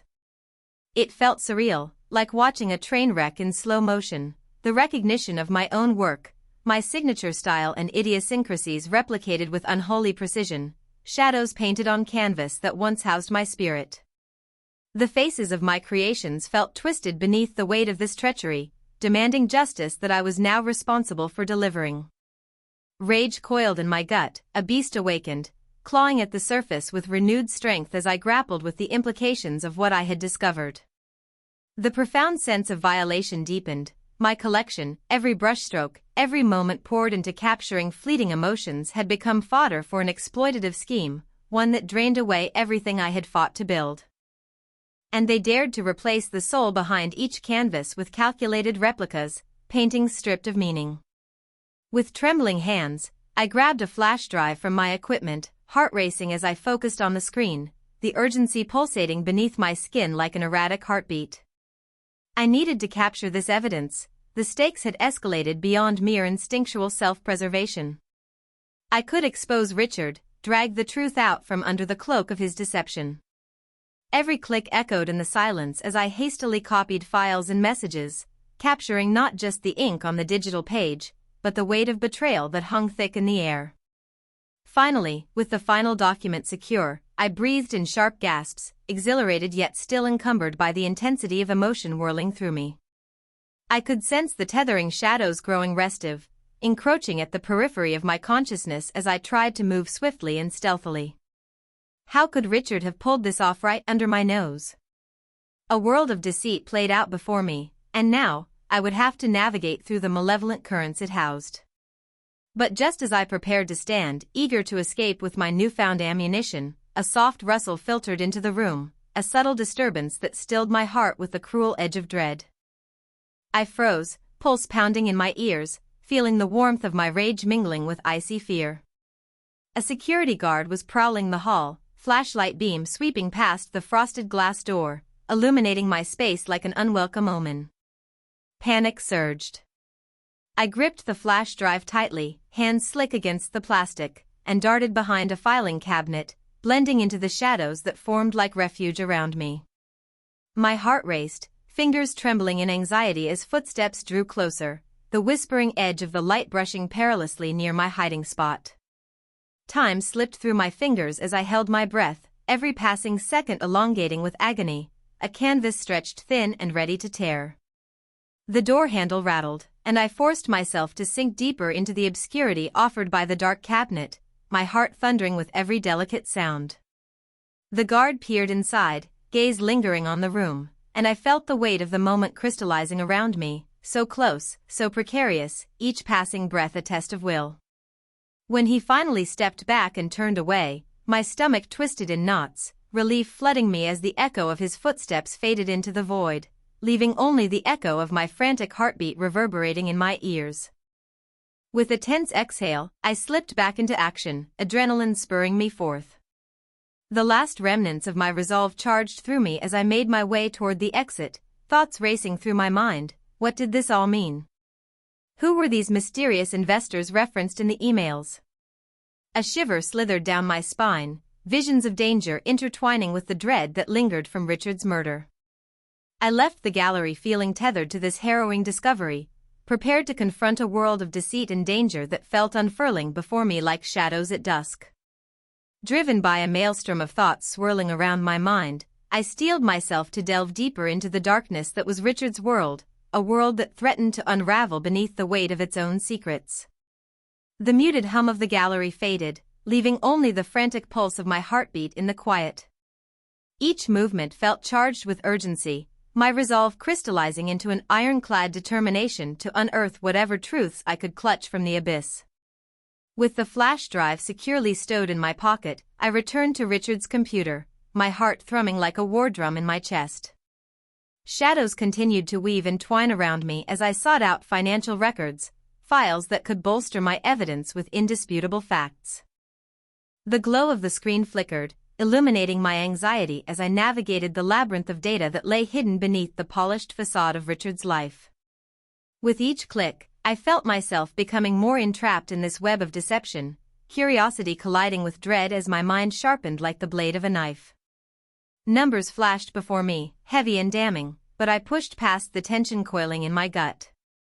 A few strokes of keys led me to a file marked transactions, and with every second, the room grew more tense, like a barely drawn bowstring. I opened the document, my breath hitching in anticipation.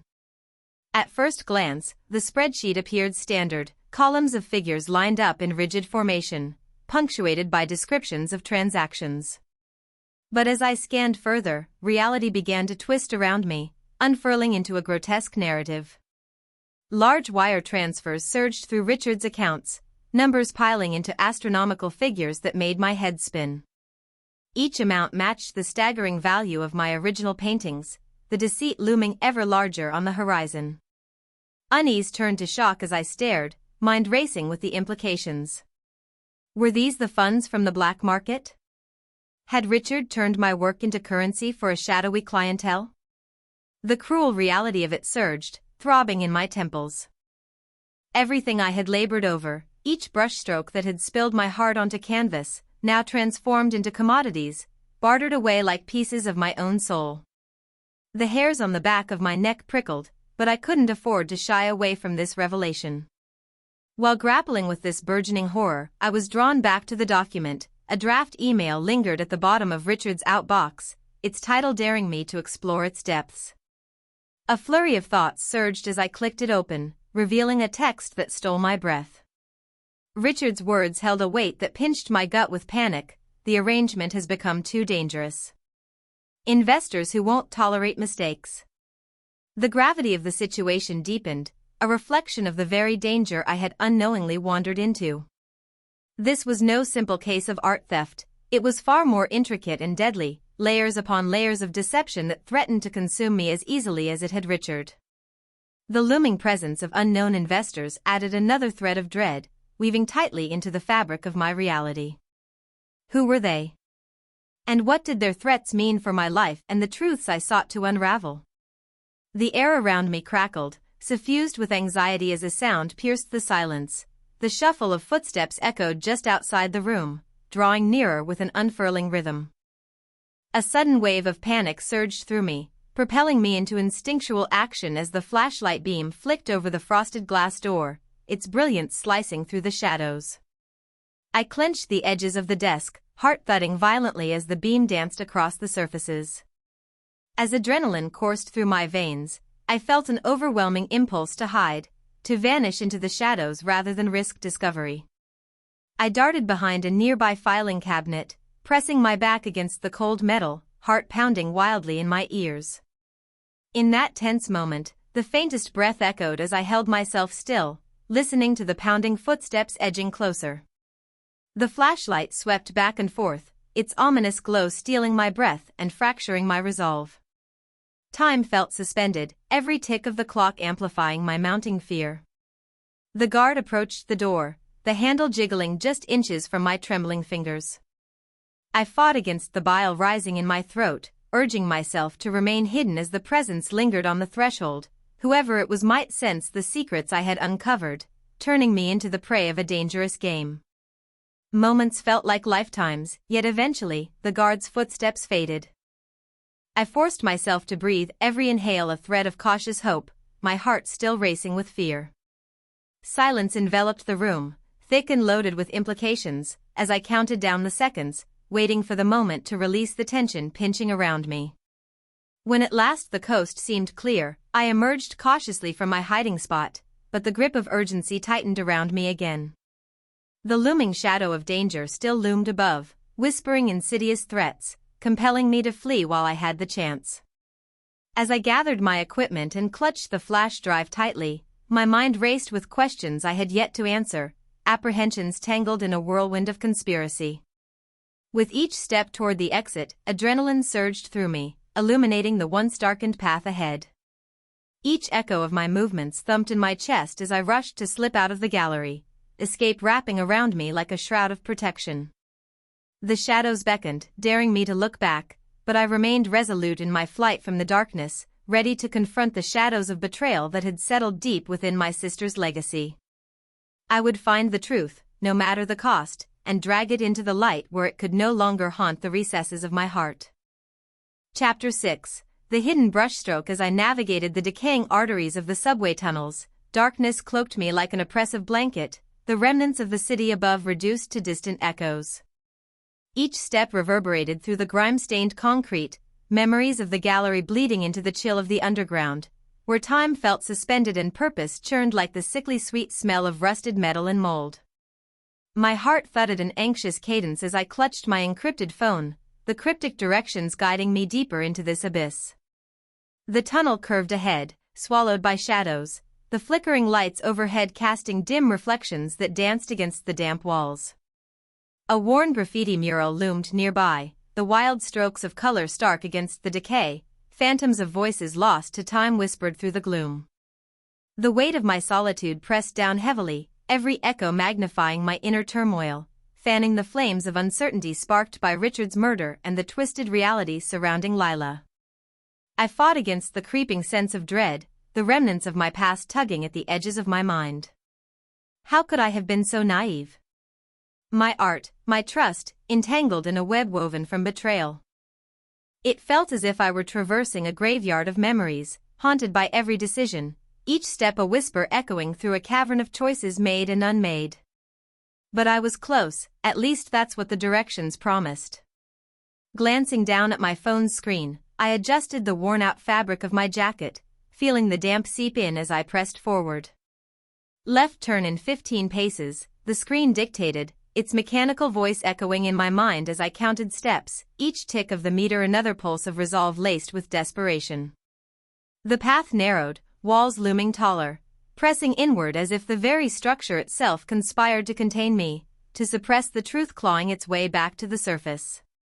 The faint sound of dripping water played a grim accompaniment to my hurried journey, a ghostly echo warning me of the dangers lurking in shadows. Shadows that seemed to pulse with life as I moved deeper into the maze, the layers of anxiety pressing upon my chest until each breath felt heavy and labored. How could I have come to this place, where doubts twisted around my sense of self? Where uncertainty intertwined with the palpable yearning for answers, clarity obscured in the dark recesses? My footfalls paused, stilled by the sight before me. The rusted metal door sat with an aura of ominous finality, a sentinel guarding secrets that lay beyond its unforgiving threshold. Multiple security cameras perched above it, cold and unyielding eyes surveying all who dared to approach. Their relentless gaze turned me into a vulnerable target, exposed and raw, making the air between us crackle with tension. I examined the array of scanning devices, my pulse quickening as I approached. My heart thudded heavier with each passing second, its rhythmic throbbing a bitter reminder of the weight I carried. This was a new level of scrutiny I hadn't anticipated, an entrance barricaded by layers of digital barriers. The isolation of the subway felt infinitesimal compared to the vast chasm that lay ahead, one step closer to unraveling the truth behind Lila's death, a truth held captive by shadows and deceit. Stepping toward the first verification point, I felt an electrifying chill race through my spine, anxiety manifesting in tingling fingers. My heart thumped wildly as I leaned closer, recalling the steps that had led me here, the dangers lying just beneath the surface of this vast urban network. One glance at the device reassured me of my resolve. The digital realm held secrets I intended to expose. With each scanning procedure, layers of doubt slipped away, replaced by an intoxicating mix of adrenaline and the haunting chill of uncertainty. The device hummed softly, its red light sweeping across my form before finally turning green, a simple, small victory echoing against the haunting silence. The mechanism clicked open, and I exhaled sharply, the sound punctuating the darkened tunnel behind me, trembling in a muted cacophony of anticipation. The door creaked, groaning as if awakened from a long slumber, revealing the dim, labyrinthine maintenance room beyond. The scene burst forth, a stark contrast to the rusted decay outside. Humming servers surrounded me like relentless sentinels in a world awash with flashing lights. A sea of monitors flickered with scrolling code, casting an eerie blue glow against the walls. Remnants of newspaper clippings clung like desperate cries to paper, hints of conspiracy scrawled among them. And there, emerging from behind a partition, a figure materialized. Their layers of mismatched clothing defied the oppressive heat radiating from the machines, a whirlwind of chaos and urgency in motion. They adjusted their glasses with obsessive precision, fingers constantly dancing as they checked cameras, eyes darting nervously like a creature caught in the headlights of approaching danger. Cypher, brilliant and intensely guarded, a being built from both paranoia and ingenuity. "Did you bring it?" they asked, their voice a fractured melody, laced with an edge of expectation. I nodded, suddenly acutely aware of the flash drive in my hand, the corrupted gallery footage, my lifeline tangled with uncertainty. "I need your help," I breathed, stepping further into their domain, uncertainty threading through my words. "It's about Lila." "And Richard."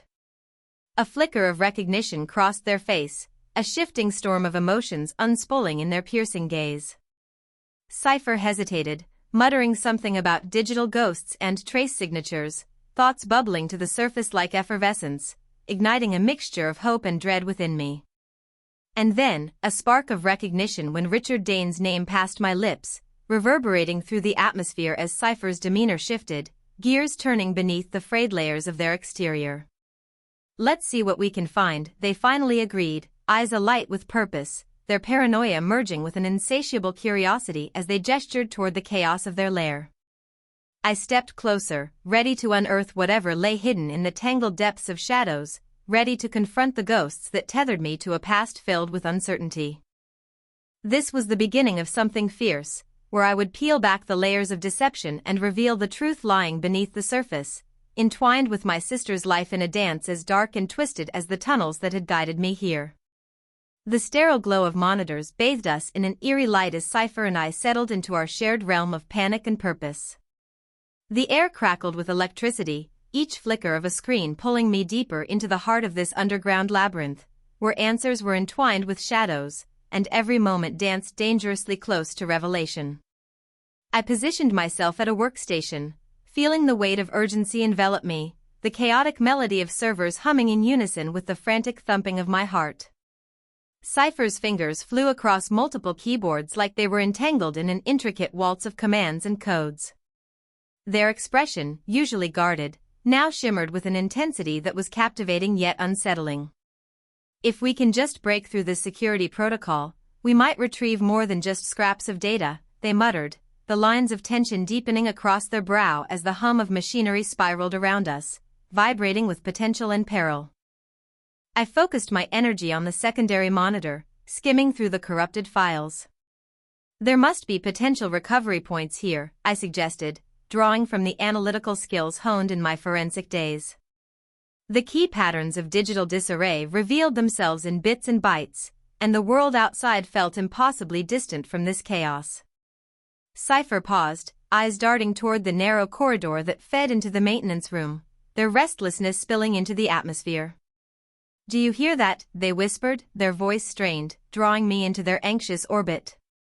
I strained to listen, hearing only the soft whir of servers and the distant hum of a life lived far above in the city. I nodded cautiously, a knowing flicker crossing my mind. "It's just the machines. We're safe in here."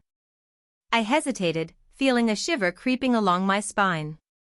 But it seemed futile. Each breath they took carried the heavy weight of paranoia, and I couldn't help but empathize with their unease. My heart raced as I peeled my eyes away from the screens for a moment, trying to keep myself anchored as the distant echoes pulsed through my thoughts. "Right. But still," Cypher muttered, breaking into my contemplation. "I'm going to need to verify your identity again, just in case." They lifted a finger, pointing toward me as they prepared to initiate another round of checks, my breath catching in my throat at their obsessive precision. "Cipher," I started, half laughing to mask my frustration. "We've already done this 3 times. They met my gaze with a mix of fear and resolve, a small storm brewing behind those anxious eyes. "No chances. Not with what we're doing." Despite my own unease, I allowed the moment to roll over me, finding a spark of humor in the intensity of it all. I played along with their demand, reciting details about my identity as Cipher keyed them into their systems with nervous diligence. Each response hung heavy in the air, a tether to our ongoing conspiracy that bound us tighter with every keystroke. As the clock crept towards 3 a.m., I felt the weight of exhaustion creeping in, but there was an electric energy feeding our resolve. Cipher's fingers danced across the keyboards, and with every pulse, a tension hummed in the room, a truth waiting to be excavated. Then, in a blink, Cipher abruptly halted. "Wait, I think," they stopped, eyes widening in a surge of anticipation as the glowing screens flickered ominously. "What? What is it?" I pressed, curiosity mingling with anxiety. "The frame. The picture frame in the gallery footage. There might be something left." Their eyes glinted with fevered determination as they shifted gears, plunging into the digital chaos surrounding them. I leaned closer, the atmosphere thrumming with potential, a heartbeat tethered to our collective desperation.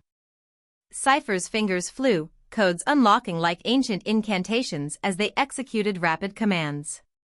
The pixels warped and twisted before us, but amidst the chaos, something distinct shimmered there. Within the depths of the footage lay a fragment of familiarity. My breath quickened, time stretching into agonizing tendrils as the frames refined themselves on the screen, revealing a fractured reflection trapped behind glass. "Enhance it," I urged, the chill of recognition flooding my veins, its icy grip anchoring my gut with an intensity one hadn't anticipated. Cipher's movements turned frenetic as they directed the focus, screens pulsing as color poured back into the monochromatic array, unveiling details lurking beneath the digital surface. The once pixelated chaos blossomed into something startlingly clear, a face emerging from the distortion, and my heart threatened to leap from my chest. "Lila," I breathed, eyes wide as her unmistakable features sharpened against the screen, reality collapsing around me as pieces fell into place. Staring back at me was my sister, alive in that ethereal glow, framed against the harsh backdrop of the gallery, the betrayal twisting like a knife as I willed my disbelief to retreat. "No," I whispered, touching the screen as if I could draw her out of that glowing void. "That's impossible." Cipher remained silent, the pulse of electricity mingling with their own unsettled realization as we both confronted the inexplicable truth together. Each moment stretched like a taut line, threads unraveling between memory and discovery, sending the shadows of our past careening into the looming question of how and why. I don't understand," I stammered, fingers tracing the contours of the screen, disbelief trickling into my veins like ice. "What does this mean? Why was she?" My thoughts swirled like leaves caught in a tempest, overwhelmed by the sudden weight of emotion stirring inside. Cipher's expression mirrored my turmoil, though they maintained an air of guarded focus as they began piecing together fragments of this newly unfurled mystery. "We need to document this, Maya. This," they gestured towards Lila's image, caught between our worlds like a frayed tether, "could be the key to unraveling everything." The importance of this revelation rippled through me, igniting an urgency that stoked the fires of resolve burning deep within my core. Each realization struck like thunder, daring me to confront the multitude of questions spiraling through my mind, the dangers lurking in the shadows that danced beyond Lila's presence. As the frenzied electricity coursed through the room, Cipher began printing frames from the footage. "We should have something solid to present," they murmured, their fingers working deftly while I absorbed every detail of my sister's face, forever captured in a moment frozen in time, a bittersweet testament of hope mingled with the agony of betrayal. I couldn't help but feel the sharp edge of panic clawing at my chest, the realization of how high the stakes had escalated sending chills dancing across my skin. What if they see us? What if whoever did this knows we're looking? My voice trembled, anxiety swirling as I pictured the dangers that haunted the edges of our investigation. Cypher turned, their eyes narrowing as they powered down their systems with precise caution. "Whoever did this knows what they're doing," they replied, urgency infusing their words with a deliberate gravity. "We need to erase our digital footprints immediately." A palpable tension hummed in the air, wrapping around us as Cypher turned their attention to erasing the traces of our work. The warmth of the moment draped itself around me, yet the shadows still threatened, clinging to every thought, every heartbeat. With growing trepidation, I tucked the evidence close within my jacket, protecting the truth from the overwhelming darkness surrounding us. Cypher looked up, their expression serious. "We need to move, Maya. There's too much at stake." Whatever connection Lila has to this, their gaze turned sharp, reflective, laden with urgency. "It could implicate you in a way we can't fathom right now." And as the weight of those words settled deep within me, I left that hidden domain, heart pounding and mind racing. The discovery of Lila's image reignited a flicker of hope but also spiraled a multitude of questions. How could she have faked her death? What connections did she harbor with Richard Dane's murder?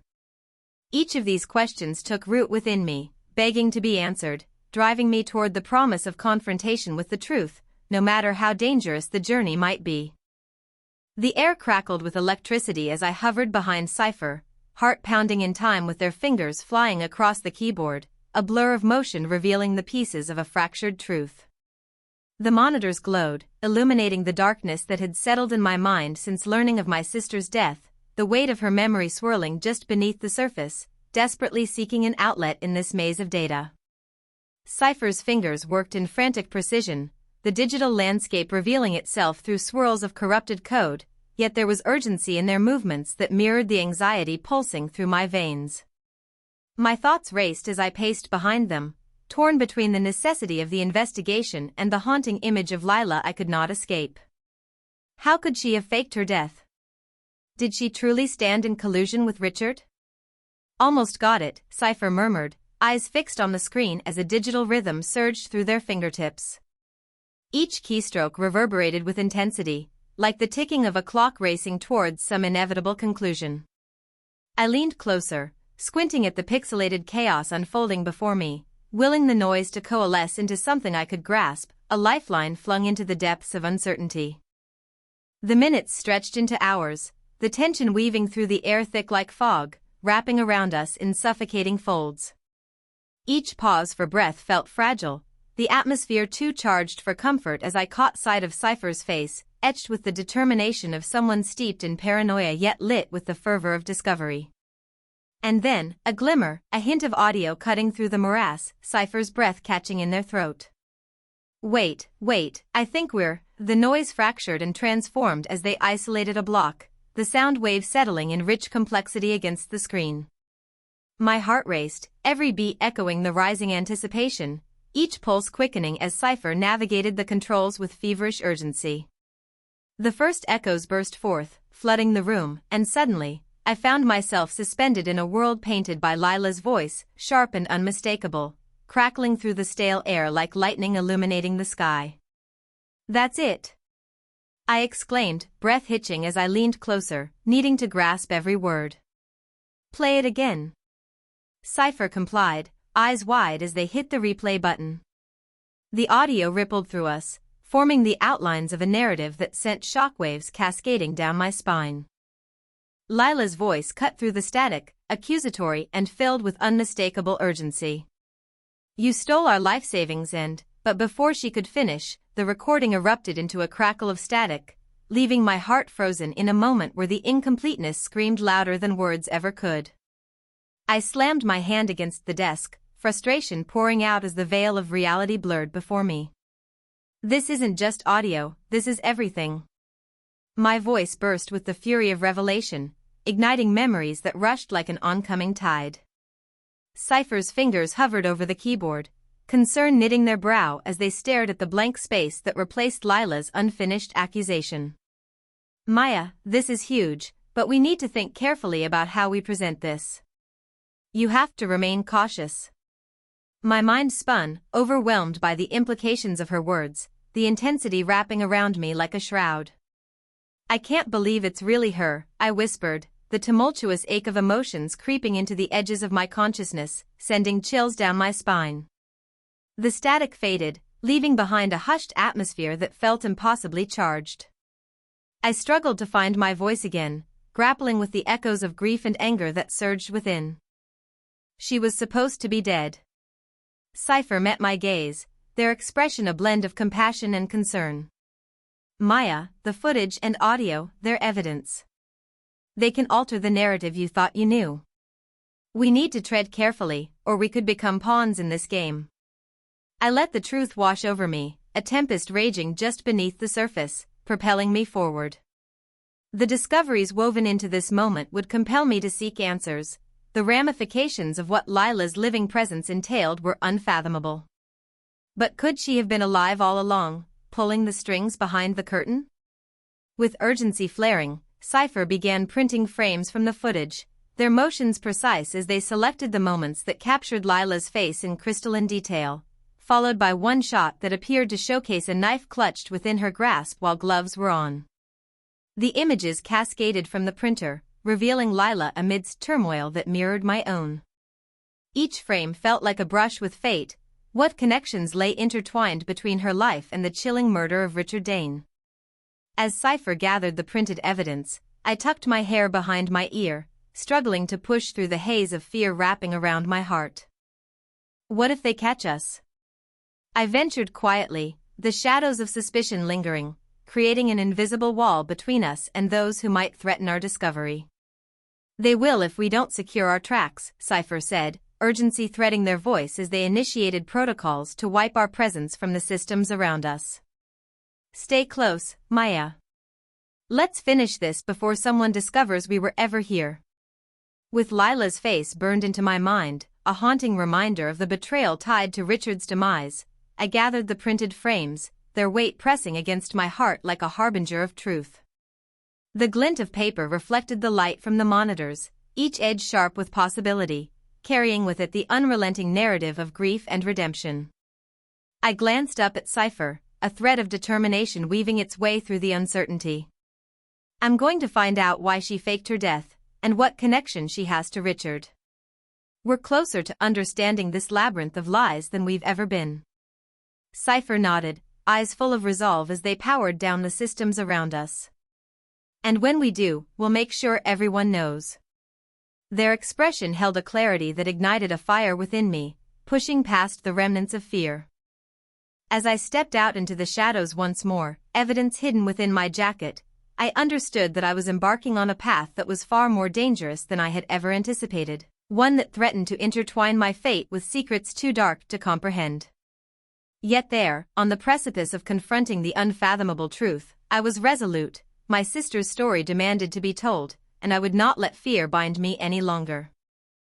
Chapter 7. The staged resurrection. I stepped into the depths of the warehouse, where moonlight shattered against the decay, filtering through gaping wounds in the rusted metal structure. The air hung thick with the scent of dampness and neglect, each breath an anchor to the fears clawing at my insides. Shadows whispered secrets just beyond my flashlight's tremulous beam, a reminder that even as I sought answers, I waded into a realm of shadows alive with danger. The space opened up before me, cavernous and oppressive, each creak of rusted girders echoing like a dissonant symphony. I felt as if the warehouse itself was alive, breathing, observing.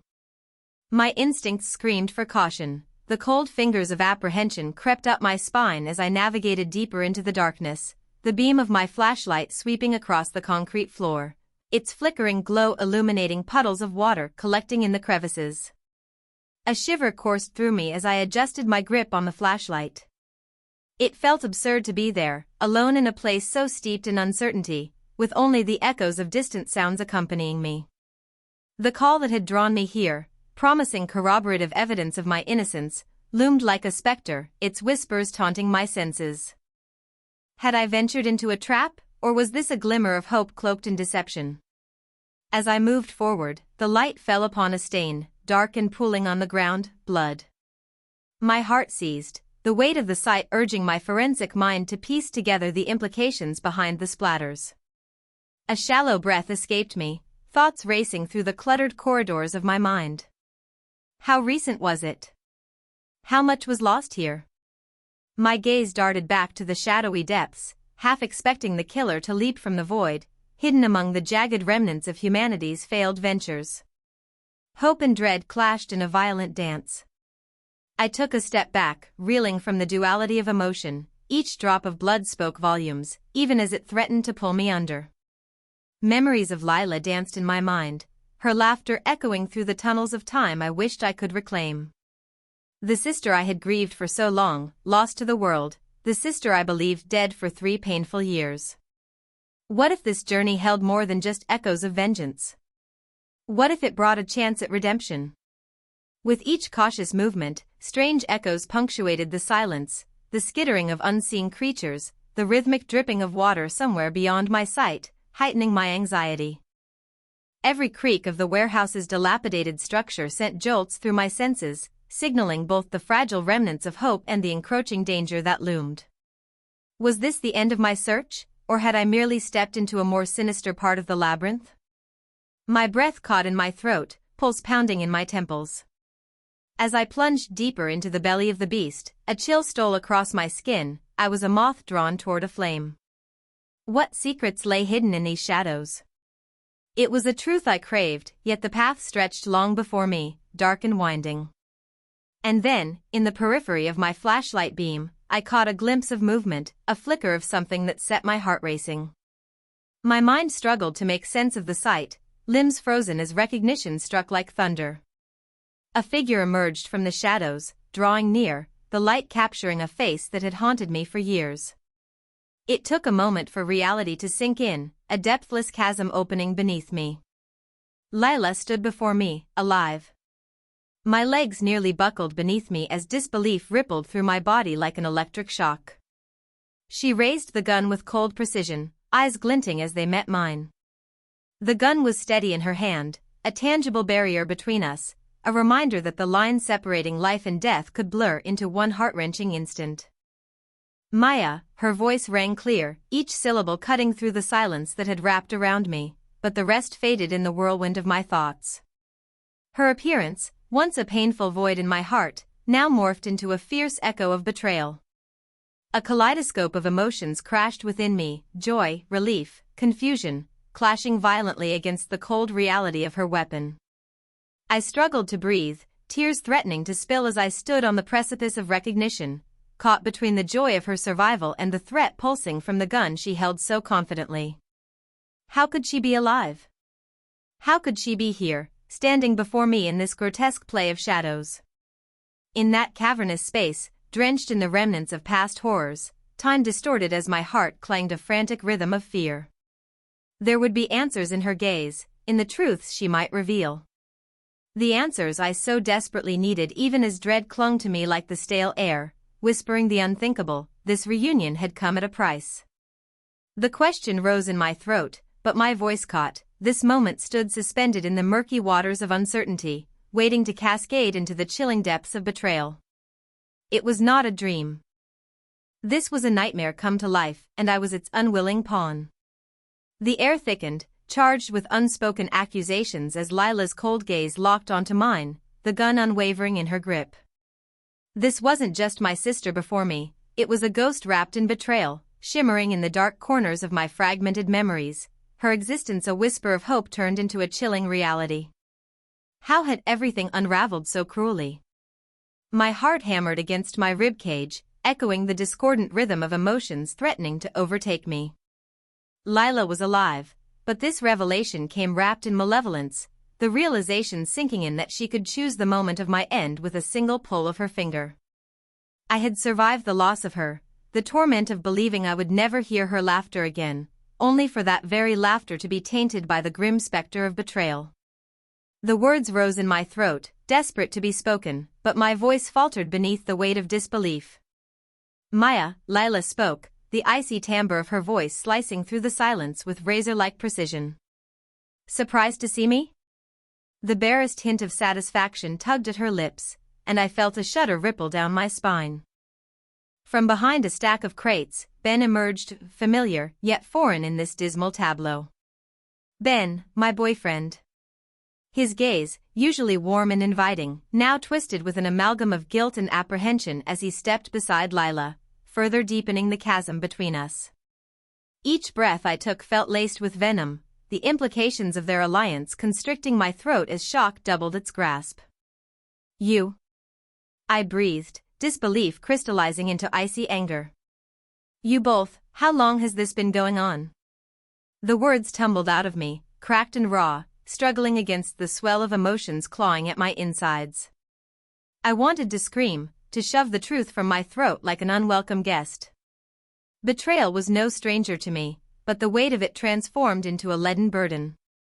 Lila's expression hardened, that cold determination rekindling in her gaze as she glanced between Ben and me. It's time you knew the truth, sister, she said with a chilling calmness that gripped my heart like a vice. I faked my death with Ben's help. Her words hung in the air, heavy as an anchor plunging into the depths of despair. Shivers cascaded through me, forcing me to fight against the swell of disbelief. She couldn't be serious, the very thought unraveled the fibers of my reality. But Lila continued, her voice steady, painting a picture I could scarcely comprehend. We needed the insurance money to start anew, invest in Richard Dane's gallery. It was a masterstroke that went unchallenged. Her gaze turned predatory as she spoke, a monstrous glint igniting within the abyss of her intentions. Flashbacks danced like specters in my mind, recalling the inconsistencies of the coroner's report, each detail curling like wisps of smoke that coiled ominously around the truth. They had skimmed vital protocols, dismissing DNA confirmation as if it were merely a detail meant for the insignificant. How long have you planned this? I gasped, feeling my heart thrumming louder against my ribcage as panic surged anew. How could you do this to me? Ben, ever the crutch I leaned on in darkness, avoided my gaze, shifting uncomfortably beneath the weight of my disbelief and despair. His familiar face now betrayed me in my moment of need, yet he remained steadfast, yet wretched beside my sister. Lila advanced, her tone turning clinical as she detailed the intricacies of our familial rift, recounting the threads of their betrayal with unsettling detachment. This was always in the cards, Lila declared, her lips curling into a self-satisfied smirk. Dane had to pay for what he tried to pull on us, and you, she jabbed a finger toward me, fury blazing in her green eyes, you were the perfect scapegoat. The knife you used in his office? It was an easy frame, Maya. You handed it to us.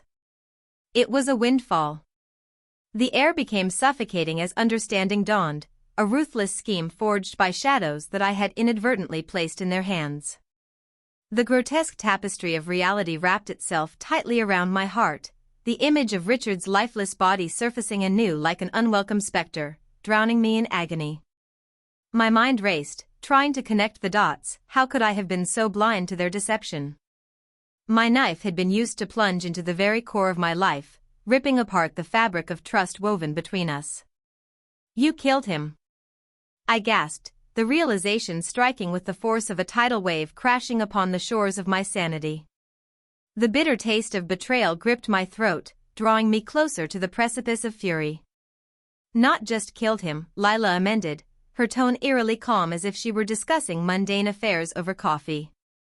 I framed you. The coldness seeped into her voice, that unholy mixture of vindictiveness woven together with a gleeful anticipation. Richard tried to cheat us. He thought he could twist the art world to his liking. But you? You were always there to take the fall. Every nerve ending in my body ignited with rage, a dark fire pooling in the pit of my stomach. I could almost feel the adrenaline coursing through my veins, urging me to strike back against this betrayal. You had no right. You took everything from me, I spat, anguish lacing my words as I squared my shoulders, trying to ground myself despite the walls caving in. Don't take it personally, sister, Lila shrugged, that insufferable smugness etched in her expression. It's business. Lies and hatred twisted the air between us, our shared history fractured by the weight of her deception. My fists clenched and unclenched at my sides, trembling with the turbulent torrent of emotions swirling within me. The finality of their plan settled like a shroud around my heart. I stood utterly alone, abandoned by the two people I had trusted most. The walls of the warehouse felt impossibly confined, each beam and shadow steeped in treachery. In that moment, I felt time halt. The echoes of reality surged forth with brutal clarity, illuminating a grim truth: they were conspiring against me. What once had been the sanctuary of love and familial bond was now a cruel, relentless arena, and I stood there ensnared, fighting against the chaos spiraling toward my very doom. The finality wrapped itself tightly around me as I faced the most devastating betrayal of all, one not just from Lila but from the heart I had entrusted Ben with. My voice cracked, thick with emotion as I pushed past the remnants of doubt. "You thought this was just a game?" I demanded, furious, eyes darting between Lila and Ben as I wrestled against the encroaching darkness threatening to swallow me whole. "You thought you could toss me to the wolves and get away with it?" "You don't understand," Ben interjected, his voice trembling with an undercurrent of desperation. "We never meant for it to go this far. Dane wasn't supposed to double-cross us. We just needed him out of the picture. It was meant to protect us." His insistence fell flat, slamming into a wall of disbelief. "No. You just wanted to protect yourselves," I screamed, fury and sorrow intertwining, building into a tempest I could no longer contain. "You used my love for you both to craft a prison. You've condemned me without so much as a second thought, turned me into a criminal for your twisted ambitions." The tears threatened to spill as I faced Lila, her icy demeanor unwavering even as the air thickened with unspoken horror. My mind whirled with thoughts of escape, possibilities pooling as I scanned the room. Were there objects around me that could serve as weapons? Any chance to reclaim my autonomy felt like grasping at smoke in a chaotic storm, but my instincts propelled me to assess the space around me, seeking any advantage in this dire confrontation.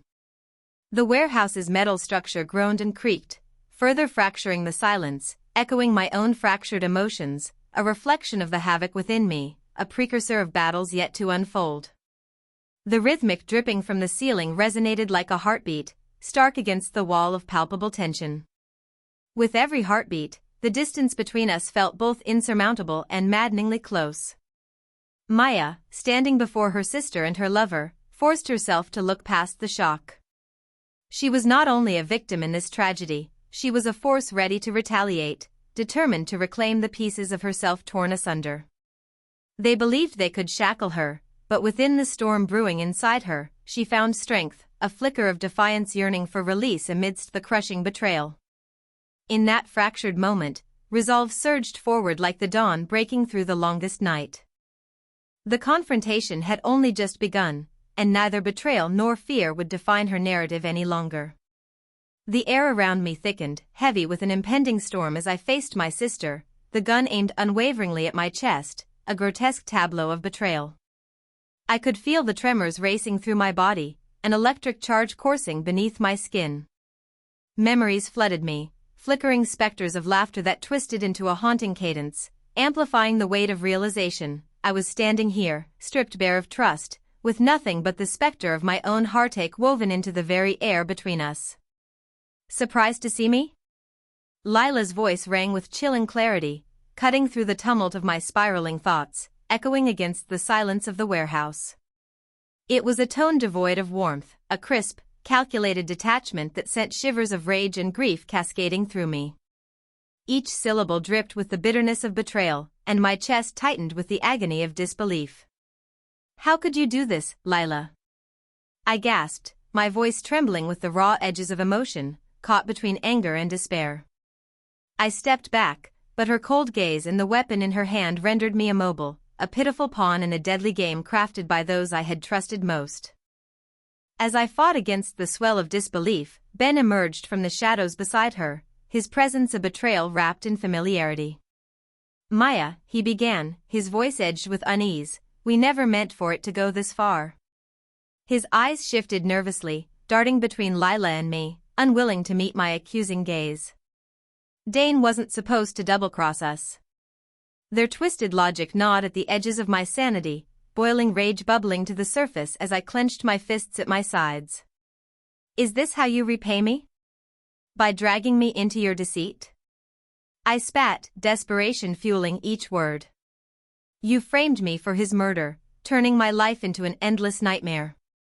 A faint flicker of conflict crossed Ben's face, but Lila remained unfazed, her grip on the gun steady, as if my emotional turmoil was merely an intriguing performance she observed from a distance. You don't understand, she continued, voice laced with a chilling calmness that sent a cold dread spiraling through me. This was never about you. It was about survival. I faked my death for a reason, and you played your part beautifully. We simply needed a scapegoat, and we found one. We knew you were in touch with Richard, so things worked out well. I sent Ben to you to keep an eye on you, and he did a fantastic job. Her gaze narrowed, dissecting me as if I were a specimen under glass. The words unfurled, each sentence a stinging reminder of the rift that had twisted our sisterhood into a grotesque facsimile of affection. I could hardly breathe as I faced the woman who had once meant everything to me. The tension in the air pulsed, mirroring the storm raging within me as I fought against the mounting realization, my sister had betrayed not only our bond but my very essence. What reason could possibly justify this? I challenged, forcing my voice to rise above the shaking edges of fear and grief. You were supposed to be dead, and instead, you manipulated my life into this prison. Her expression hardened, the ice of her demeanor permeating the air. We needed the insurance money to start fresh, like I said before. To succeed in a world of sharks, you must learn to swim, or you drown. We thought you could accept that. My heart pounded with every revelation, shards of betrayal cutting deeper. I had fought to live after losing her, only to find she had risen from the ashes to orchestrate a different fate, my demise. You stole my life for your selfish ambitions. I loved you both. The anguish spilled from my lips, pooling in the silence that followed.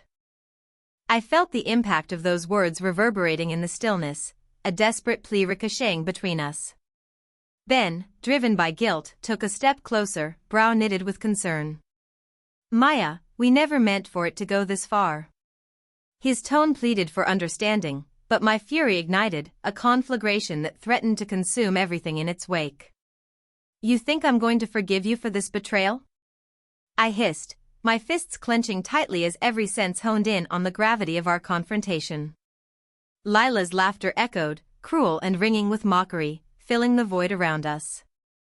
Forgive us? Don't be naive, Maya. We crafted this web around you, our perfect scapegoat in a plan meticulously laid out. All we needed was for you to play your role well, and you did. I swallowed hard, fury intertwining with my racing thoughts as realization gripped me like a vice. Every glance, every tender moment I had shared with her, were they nothing but a facade to maintain control? The walls of the warehouse creaked ominously, amplifying the despair settling over me like a shroud. A visceral reaction surged through my body, and I scanned the shadows for a route of escape, a way to navigate the treacherous waters swirling around us. The warehouse groaned under the weight of despair, and in that moment, the flicker of possibility ignited my analytical instincts. Could there be objects nearby to defend myself? Escape routes? I caught sight of old metal pipes snaking along the ceiling, their cold surfaces lined with dampness.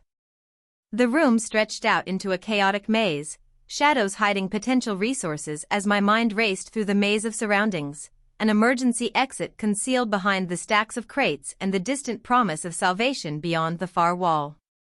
The thumping of my heart echoed through the metal structure, in time with the rhythm of water dripping from the ceiling, a dreadful symphony underscoring the moment I felt spiraling into chaos. Lila's focus remained trained on me, but the doubt within her steely resolve cracked, revealing a flicker of uncertainty. What are you planning? She sneered, contempt threading her words like barbs aimed to provoke. I straightened, refusing to show weakness, searching for any sign of a shift, some sign that I could turn the tide against their premeditated deceit. The darkness around us, thick with tension, whispered promises of the past and the brutal present. I needed to assert my autonomy, reclaim my power from the hands that sought to bind me. You underestimate me, I countered, the anger burning hot and bright as I pushed the fear back into the corners of my mind. I could feel it now, a surge of strength awakening within me as my heart raced and my instincts sharpened. "Don't make a move," Lila warned, a spark of anger igniting behind her green eyes as the gun wavered slightly in her grip. But it was more than fear that held me. It was the chilling recognition that the sister I once adored had become a ruthless opponent, willing to shatter the very fabric of our bond for her own ambitions. "You've made a grave mistake," I spat, my body shaking with rage that sparked through me like wildfire. "You may have played me, but I will not let you take my life from me. I refuse to be your pawn in this game."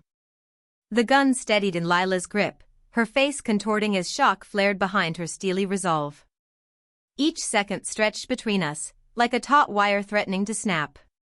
The warehouse continued its ominous symphony around us, dripping echoes of betrayal and broken trust, both a prison and a battleground for the final confrontation.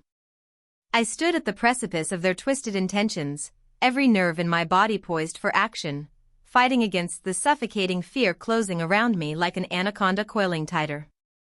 I felt the shadows, dark and suffocating, pressing in on me, and in that moment, I knew this was a battle I could not afford to lose. Adrenaline surged, igniting my instincts as I focused on the elements within reach. I would find a way out of this trap, reclaim my autonomy and the truth that had been wrested from me. With one deep breath, I readied myself for the inevitable confrontation. I could not allow fear to guide my hand any longer. I would emerge from this darkness into a light that was rightfully mine. And with that realization came clarity, a moment of stillness amid the chaos as I prepared for the final showdown, poised on the knife's edge between betrayal and survival. Chapter 8, Crossfire. The warehouse loomed ahead, a gaping maw of rusted steel and broken dreams, shrouded in shadows that whispered secrets best left buried. With every cautious step I took, echoes of my footsteps reverberated against the walls, a haunting reminder of the betrayals I was about to confront. Lila and Ben stood within, illuminated by a shaft of silvery moonlight, their faces twisted by the very darkness I had been fleeing, beckoning me back into a void I never wished to revisit. I paused, just outside the threshold, taking in the cavernous space that lay before me. The air was thick with dust, settling in layers across the cracked concrete floor, as if each grain bore witness to the sins harbored within. The stench of rust curled around me, coating my senses with the bitter taste of treachery, making it hard to breathe. I clenched my fists, my heart racing as the weight of unresolved memories bore down upon me, turning the very atmosphere electric with the charge of impending confrontation. A slant of light sliced through a broken skylight, illuminating my sister and her conspirator in stark relief. Lila, with her dark hair cascading like a curtain across her face, stood nonchalantly next to Ben, who shifted uncomfortably, glancing between Lila and me. The contrast between the dim shadows and their hallowed positions made it all the more surreal, each emotion flickering like a dying flame against the encroaching darkness. As I stepped into the space, the sound of metal creaking resonated through the silence, amplifying the tension hanging heavy in the air. "Maya," Lila purred, her tone dripping with mockery and cold authority. "I see you've come to witness the inevitable." I forced myself to breathe, grounding myself in the anger swirling within me, even as disbelief clawed at my heart. "What do you think you're doing, Lila?" I spat, every syllable infused with the gravity of betrayal. "You've been alive this whole time, playing a part in a twisted scheme." "Don't make this about me, sister," she replied, her voice slipping into the practiced cadence of disinterest. "You were merely a means to an end. You should have known you'd be the perfect scapegoat for our grand scheme." The sharpness in her tone cut deeper than I had anticipated, twisting the knife already embedded within my heart. "I trusted you," I countered, the anger burning brighter, feeding the tempest threatening to consume me. "I lost everything because of your choices." My thoughts spiraled, memories clashing against the harsh present. It was a torrent of confusion and pain, the image of my sister reduced to ashes now confronted by the embodiment of betrayal, wrapped in a veil of indifferent calculation. I took a step closer, the tension palpable, my heartbeat echoing a desperate rhythm. "And you?" I turned my gaze to Ben, who had barely met my eyes. "You were supposed to help me. We had something real, and you betrayed me for this?" My voice rose in accusation, seeking to draw out the truth woven between them like a grotesque tapestry. Ben shifted uncomfortably, the guilt swirling in the air as he finally spoke. Maya, you have to understand. It was never supposed to go this far. His plea fell flat against the icy demeanor of my sister, a shroud of culpability weighing on his shoulders as well. You were a pawn in our game, but it turned out that the players had underestimated the stakes. The stakes? I spat, rage erupting through me like a volcano yearning for release. You've destroyed me. I don't know who you are anymore. Each word came from a place deep within, swelling with raw emotions tangled in a cacophony of anger, despair, and betrayal. Suddenly, slow footsteps echoed from the shadows, disrupting the charged exchange. I turned, eyes wide with alarm as Kyle Mercer stepped into the fray, the dim light casting a sharp contrast against his well-groomed appearance. His police badge glinted ominously, an emblem of authority that turned the tide of confrontation once again. Fancy seeing you here, Maya, he drawled, a predatory smirk pulling at his lips as if he reveled in the chaos. Looks like you've found your family. The weight of his presence shattered whatever fragile pretense I had been clinging to, turning shock into anger and disbelief into determination. Kyle, how could you be part of this? I exclaimed, struggling against the disbelief swirling within me. You were supposed to be different. I was. His gaze became icy as he continued, but all of you, what you thought was a noble mission to expose the corrupt, well, it's all part of a bigger game. His tone turned methodical, unveiling the chilling architecture of betrayal. You were always so careful, Maya. But not careful enough. The rush of emotion collided within me, a maelstrom of shock, anger, and betrayal clashed against my better judgment, laced with a hint of desperation. I stood in the dark heart of this labyrinth, facing not just my sister and Ben but also the embodiment of a world that conspired against everything I had fought for. And you were the ones who used my fingerprints from the knife, I whispered, realization slamming into me like a concrete wall. The cold comfort of betrayal enveloped me like a familiar shroud, but I pushed against the waves, furious determination igniting the fire beneath my skin. You plotted this from the start. You wanted to ruin me, all for your twisted agenda. The room pulsed with the electric weight of the moment, every word heavy with the gravity of lost bonds and shattered trust. But I would not succumb to despair. I steeled myself, forcing a deep breath into the void that threatened to swallow me whole, acknowledging the revelations rising like flames around us. In this derelict cathedral of shadows, amid all their schemes, I could find a way to carve the truth from the lies and reclaim my destiny.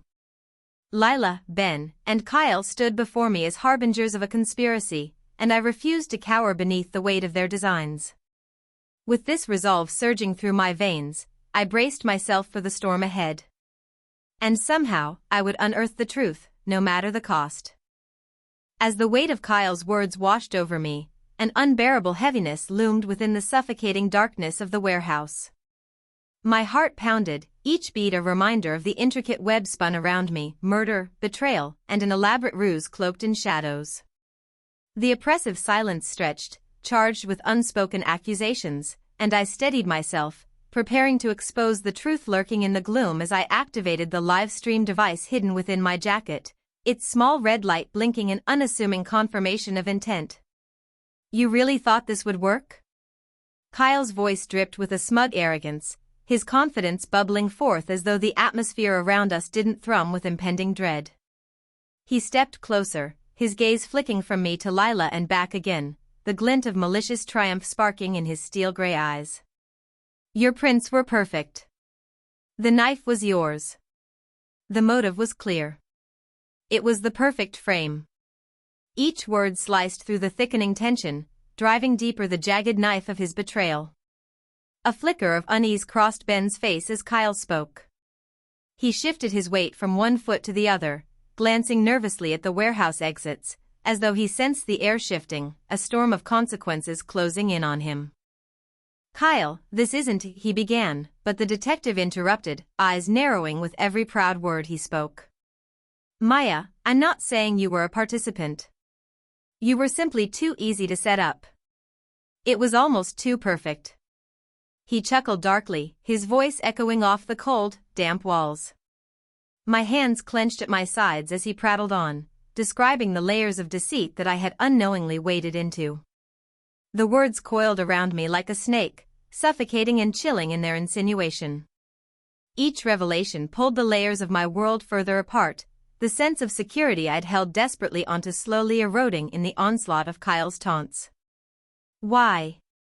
I croaked, wrestling against the tide of confusion, anger morphing my words into something fierce.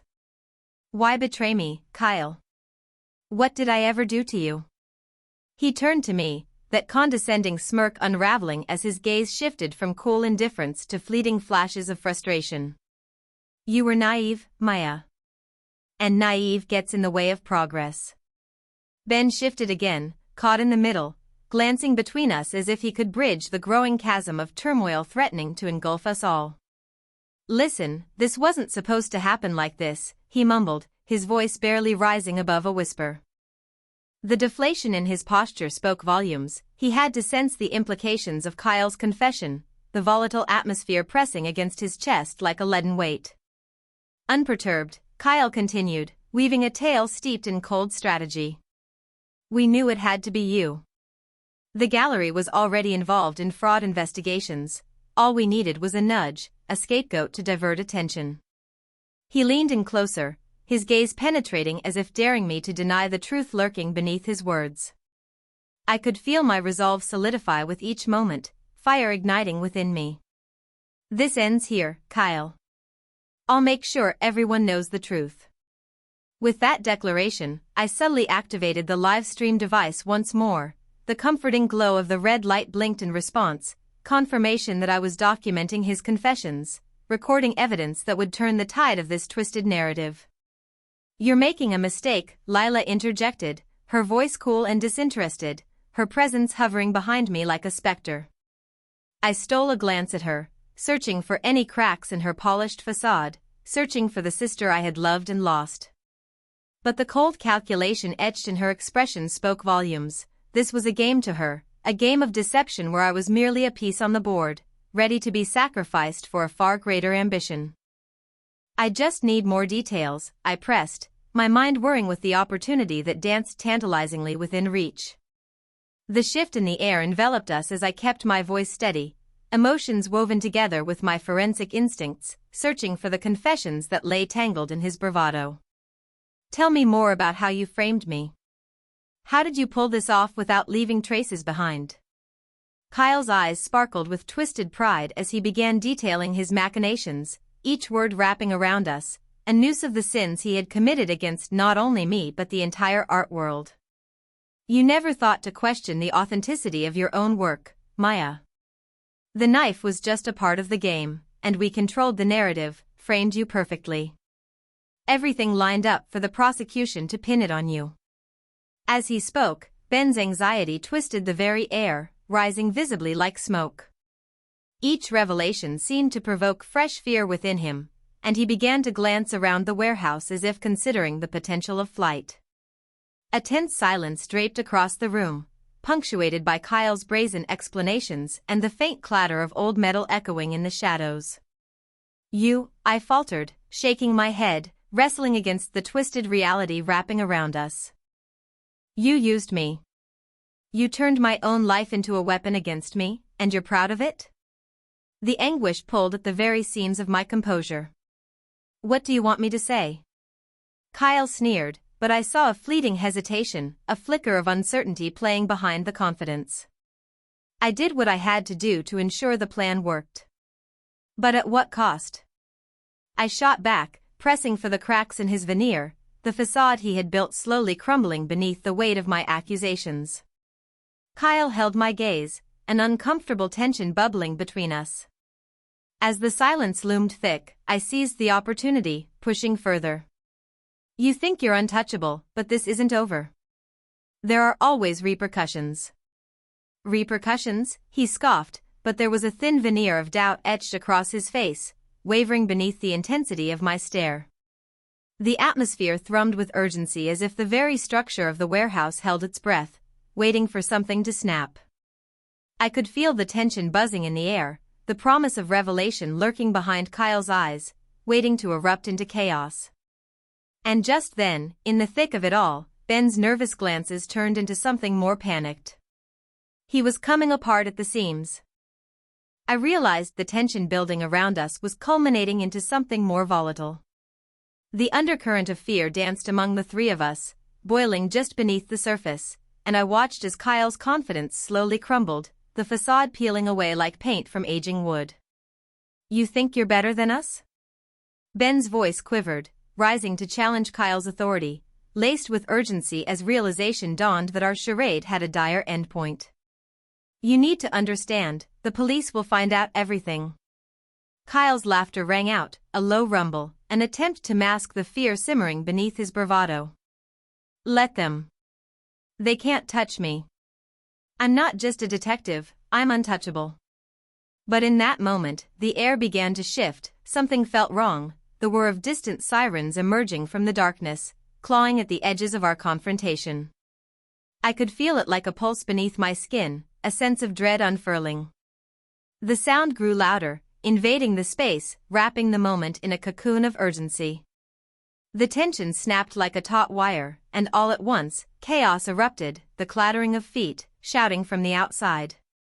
The police were arriving, and the room shifted as panic seized hold of our gathering. Ben lunged toward the exits, a desperate attempt to escape the impending consequences of the scheme that had begun to unfurl around us. "Where are you going?"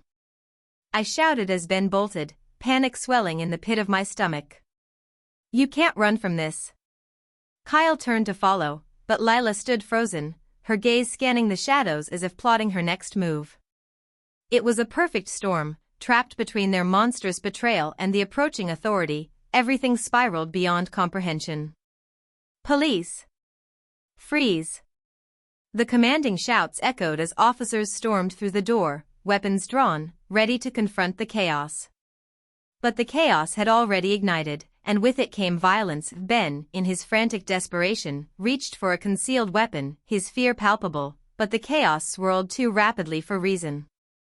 Gunfire erupted, a thunderous roar that shattered the silence, illuminating the space around us with blinding flashes. I instinctively dove for cover, seeking the shadows of the warehouse where betrayal became all too real. The shocking blasts rang in my ears, splintering the air, and in those fleeting moments, time warped, stretching into a nightmare. I turned back just in time to see Ben crumple to the floor, the life draining from his eyes as a chilling silence enveloped the chaos, an everlasting darkness. And amid the tumult of gunfire and shattered realities, I found myself left alone, staring at the aftermath of betrayal, the lifeless body of a man who had turned against me. The reality of his betrayal collided with the cries of authority drawing closer, shoving me back into the raw ache of conflict. In the blink of an eye, I had witnessed lives unravel, and amidst the chaos, I remained a silent witness to a world collapsed by the weight of secrets. I sank to my knees beside Ben's lifeless form, a mask of complex emotions folding over my face as I stared into the void, grappling with the enormity of loss amidst the horrors that unfolded around me. And so the reality settled like a chill against my heart, the past spiraled forward with unforgiving resolve, and in the aftermath, I found the fortitude to stand and face whatever fate awaited me. My sister had become the architect of my ruin, and I would carve out my revenge in the ashes of betrayal that now blanketed my soul. Kyle and Lila were tackled to the ground by 4 officers, hands bound in cuffs that glinted against the pale warehouse lights. "I didn't do it," I'd say Kyle protested, but the shouts of the police drowned out his claims, their voices thick with authority, tearing apart the frail narratives I had been battling against. Lila was in shock. She did not say a word. I cast a glance at the still recording live stream, my heart pounding against the tide of sorrow pooling within me. Every moment documented, every truth laid bare, and yet, in the wake of all this, the most haunting memory was how easily we had unwound into this tapestry of loss. In the aftermath of loss and despair, my voice steadied against the cacophony of grief that threatened to sweep me away. The storm would not define me, I would stand firm amid the tempest, prepared to navigate the waters of betrayal and unearth the truths that lay hidden beneath the surface. I had survived the darkness, and I would emerge, not as a victim but as a warrior poised to confront whatever lay ahead, ready to reclaim my story, ready to fight. Chapter 9. The last envelope. The soft glow of my studio lamp fought against the creeping shadows, illuminating the remnants of my creativity that now felt more like a prison than a sanctuary. Paintings hung around me, unfinished canvases draped in emotional echoes, each stroke a whisper of the chaos I had yet to unravel. Here, in this world of vibrant hues and muted despair, I sought solace but found only the stark reminder of betrayal woven into every brushstroke. Weeks had passed since the storm, the warehouse incident, the brush with death, the revelation of betrayal still fresh in my mind. I moved through my space with careful determination, but every touch felt strained, as if the very fabric of my studio absorbed the grief I bore. I glanced at the easel, a canvas looming large and blank before me, mocking my attempts at normalcy. Tonight, I should be painting. I should be lost in the rhythm of my art, where brushes glided across the canvas as if following a score only I could hear. But instead, I stood paralyzed, fingers twitching at my sides as I shifted my gaze to the swirling chaos of paint tubes and half-finished pieces, a reflection of the tumult swirling within me. A quick exhale parted my lips, a reluctant breath ushering in the weight of my uncertainty. I willed my body forward, fighting against the lethargy, fingers fumbling to pick up a brush and load it with paint. The colors swirled together, a mixture of blues and reds, hues battling for dominance like my thoughts, as I pushed down the turmoil roiling in my chest. Each stroke was a frantic attempt to reclaim the world I had lost, my fingers trembling with anxiety as I layered paint upon the surface, wrestling with the vibrant expressions that had once brought me joy. Yet tonight, even as I poured myself onto the canvas, I could feel the heaviness lurking, shadows whispering doubts that threaded through my very soul. I blinked against the glare of the lamp, the shadows elongating, reaching out to grasp me as the night crept deeper. Somewhere within me, the suffocating darkness beckoned, a reminder of the fragility that had invaded my every thought. Then, a soft thud echoed through the stillness, slicing through my focus like glass shattering in silence. My breath hitched in my throat, tension knotting my stomach as I moved cautiously toward the door, the sound cutting through the enveloping calm of the studio. I felt each heartbeat resonate with unease, a quickened pace warning me of something I couldn't yet decipher. With hesitant steps, I approached the door, confusion gnawing at my resolve. The door creaked as I pulled it open, revealing nothing but the emptiness of the hallway outside. The soft hum of city life drifted faintly, a reminder of the world that carried on without me. But there, at my feet, lay a plain manila envelope, neatly slipped beneath the threshold. No postmark, no return address, just my name written in stark block letters across its surface. My heart raced as I crouched to pick it up, its weight solid yet unsettling in my hands. I turned it over, examining the careful way it had been sealed, the edges crisp and sharp as if untouched by time. Every fiber of my being screamed caution, the envelope radiated an unsettling energy that tugged at my instincts. I could feel my palms growing clammy, fingers trembling as I explored the possibility of its contents. Without thinking, I brought it inside and placed it on the table, studying it from every angle. The careful packaging ignited something in me, an analytical drive I had honed in my days as a forensic analyst. Each nuance seemed to tell a story, but it was a tale woven in shadows, crafted with intent. A whisper of dread crawled up my spine as I reached for the flap, the paper crinkling beneath my touch like whispers spilling secrets, exposing truths too heavy to bear. I hesitated, feeling a rush of warmth prickling my skin as I drew the flap open, my heartbeat echoing against the walls of my studio like a ticking clock. Inside, glossy photographs spilled out, tumbling across the surface like ghostly confessions. I felt the world tilt as the images landed, the familiar warmth of my skin beside the sterile luxury of Richard Dane's polished demeanor. I stared, heart pounding, breath quickening with each frame that landed, heart slamming against my ribcage as reality blurred against the backdrop of images. Dinner. Laughter. Richard's hand resting possessively on my lower back, a moment that echoed in a space I thought sealed away. I gripped the edges of the table, cold sweat forming at my temples, and felt the photographs slipping from my fingers to scatter across the floor, a cascade of betrayal revealing itself under the unforgiving light. Panic rushed in, flooding my senses. My breathing quickened as I staggered back, overwhelmed by the gravity of what I had uncovered. The air felt thick, and I grappled with the implications swirling in front of me, a whirlwind of horror and disbelief. My legs trembled beneath me as I crouched to gather the photographs, each glossy reflection shining with a truth I had no wish to confront. But as I bent to pick them up, my gaze caught a printed transcript that had also slipped from the envelope, a different font striking against the intimacy captured in those images. My heart raced as I drew it closer, the words etched on the paper scorching my skin. They detailed a correspondence between Richard and myself, words laced with familiarity but bearing undertones of intimacy I didn't remember. Meeting requests intertwined with suggestions I would never make, as if the boundaries of my memory were being manipulated into something horrific. "No," I whispered, a cold rush of dread flooding through me as I felt my world begin to splinter. The final item I uncovered was a cleared check in my name, its weight almost mocking as I read the amount, the sum that mirrored the investment Lila and Ben had put into the gallery. I studied the signature at the bottom, perfectly replicated, imitating my own handwriting. My thoughts spun like threads unraveling from a knitted piece, all these pieces scattering across my desk as I arranged them with the methodical precision ingrained in me.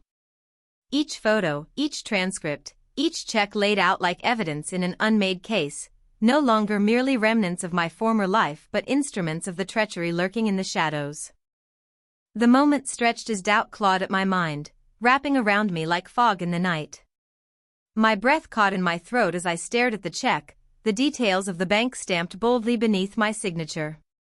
The date circled ominously in my mind, 1 week before Richard's murder. There was also a note that read, "I know what you did. I am watching you." A shiver cascaded through me as I clutched the edge of the table, pressing down to steady myself against the wave of disbelief crashing over me. So, somebody knows. And then there was a knock at the door.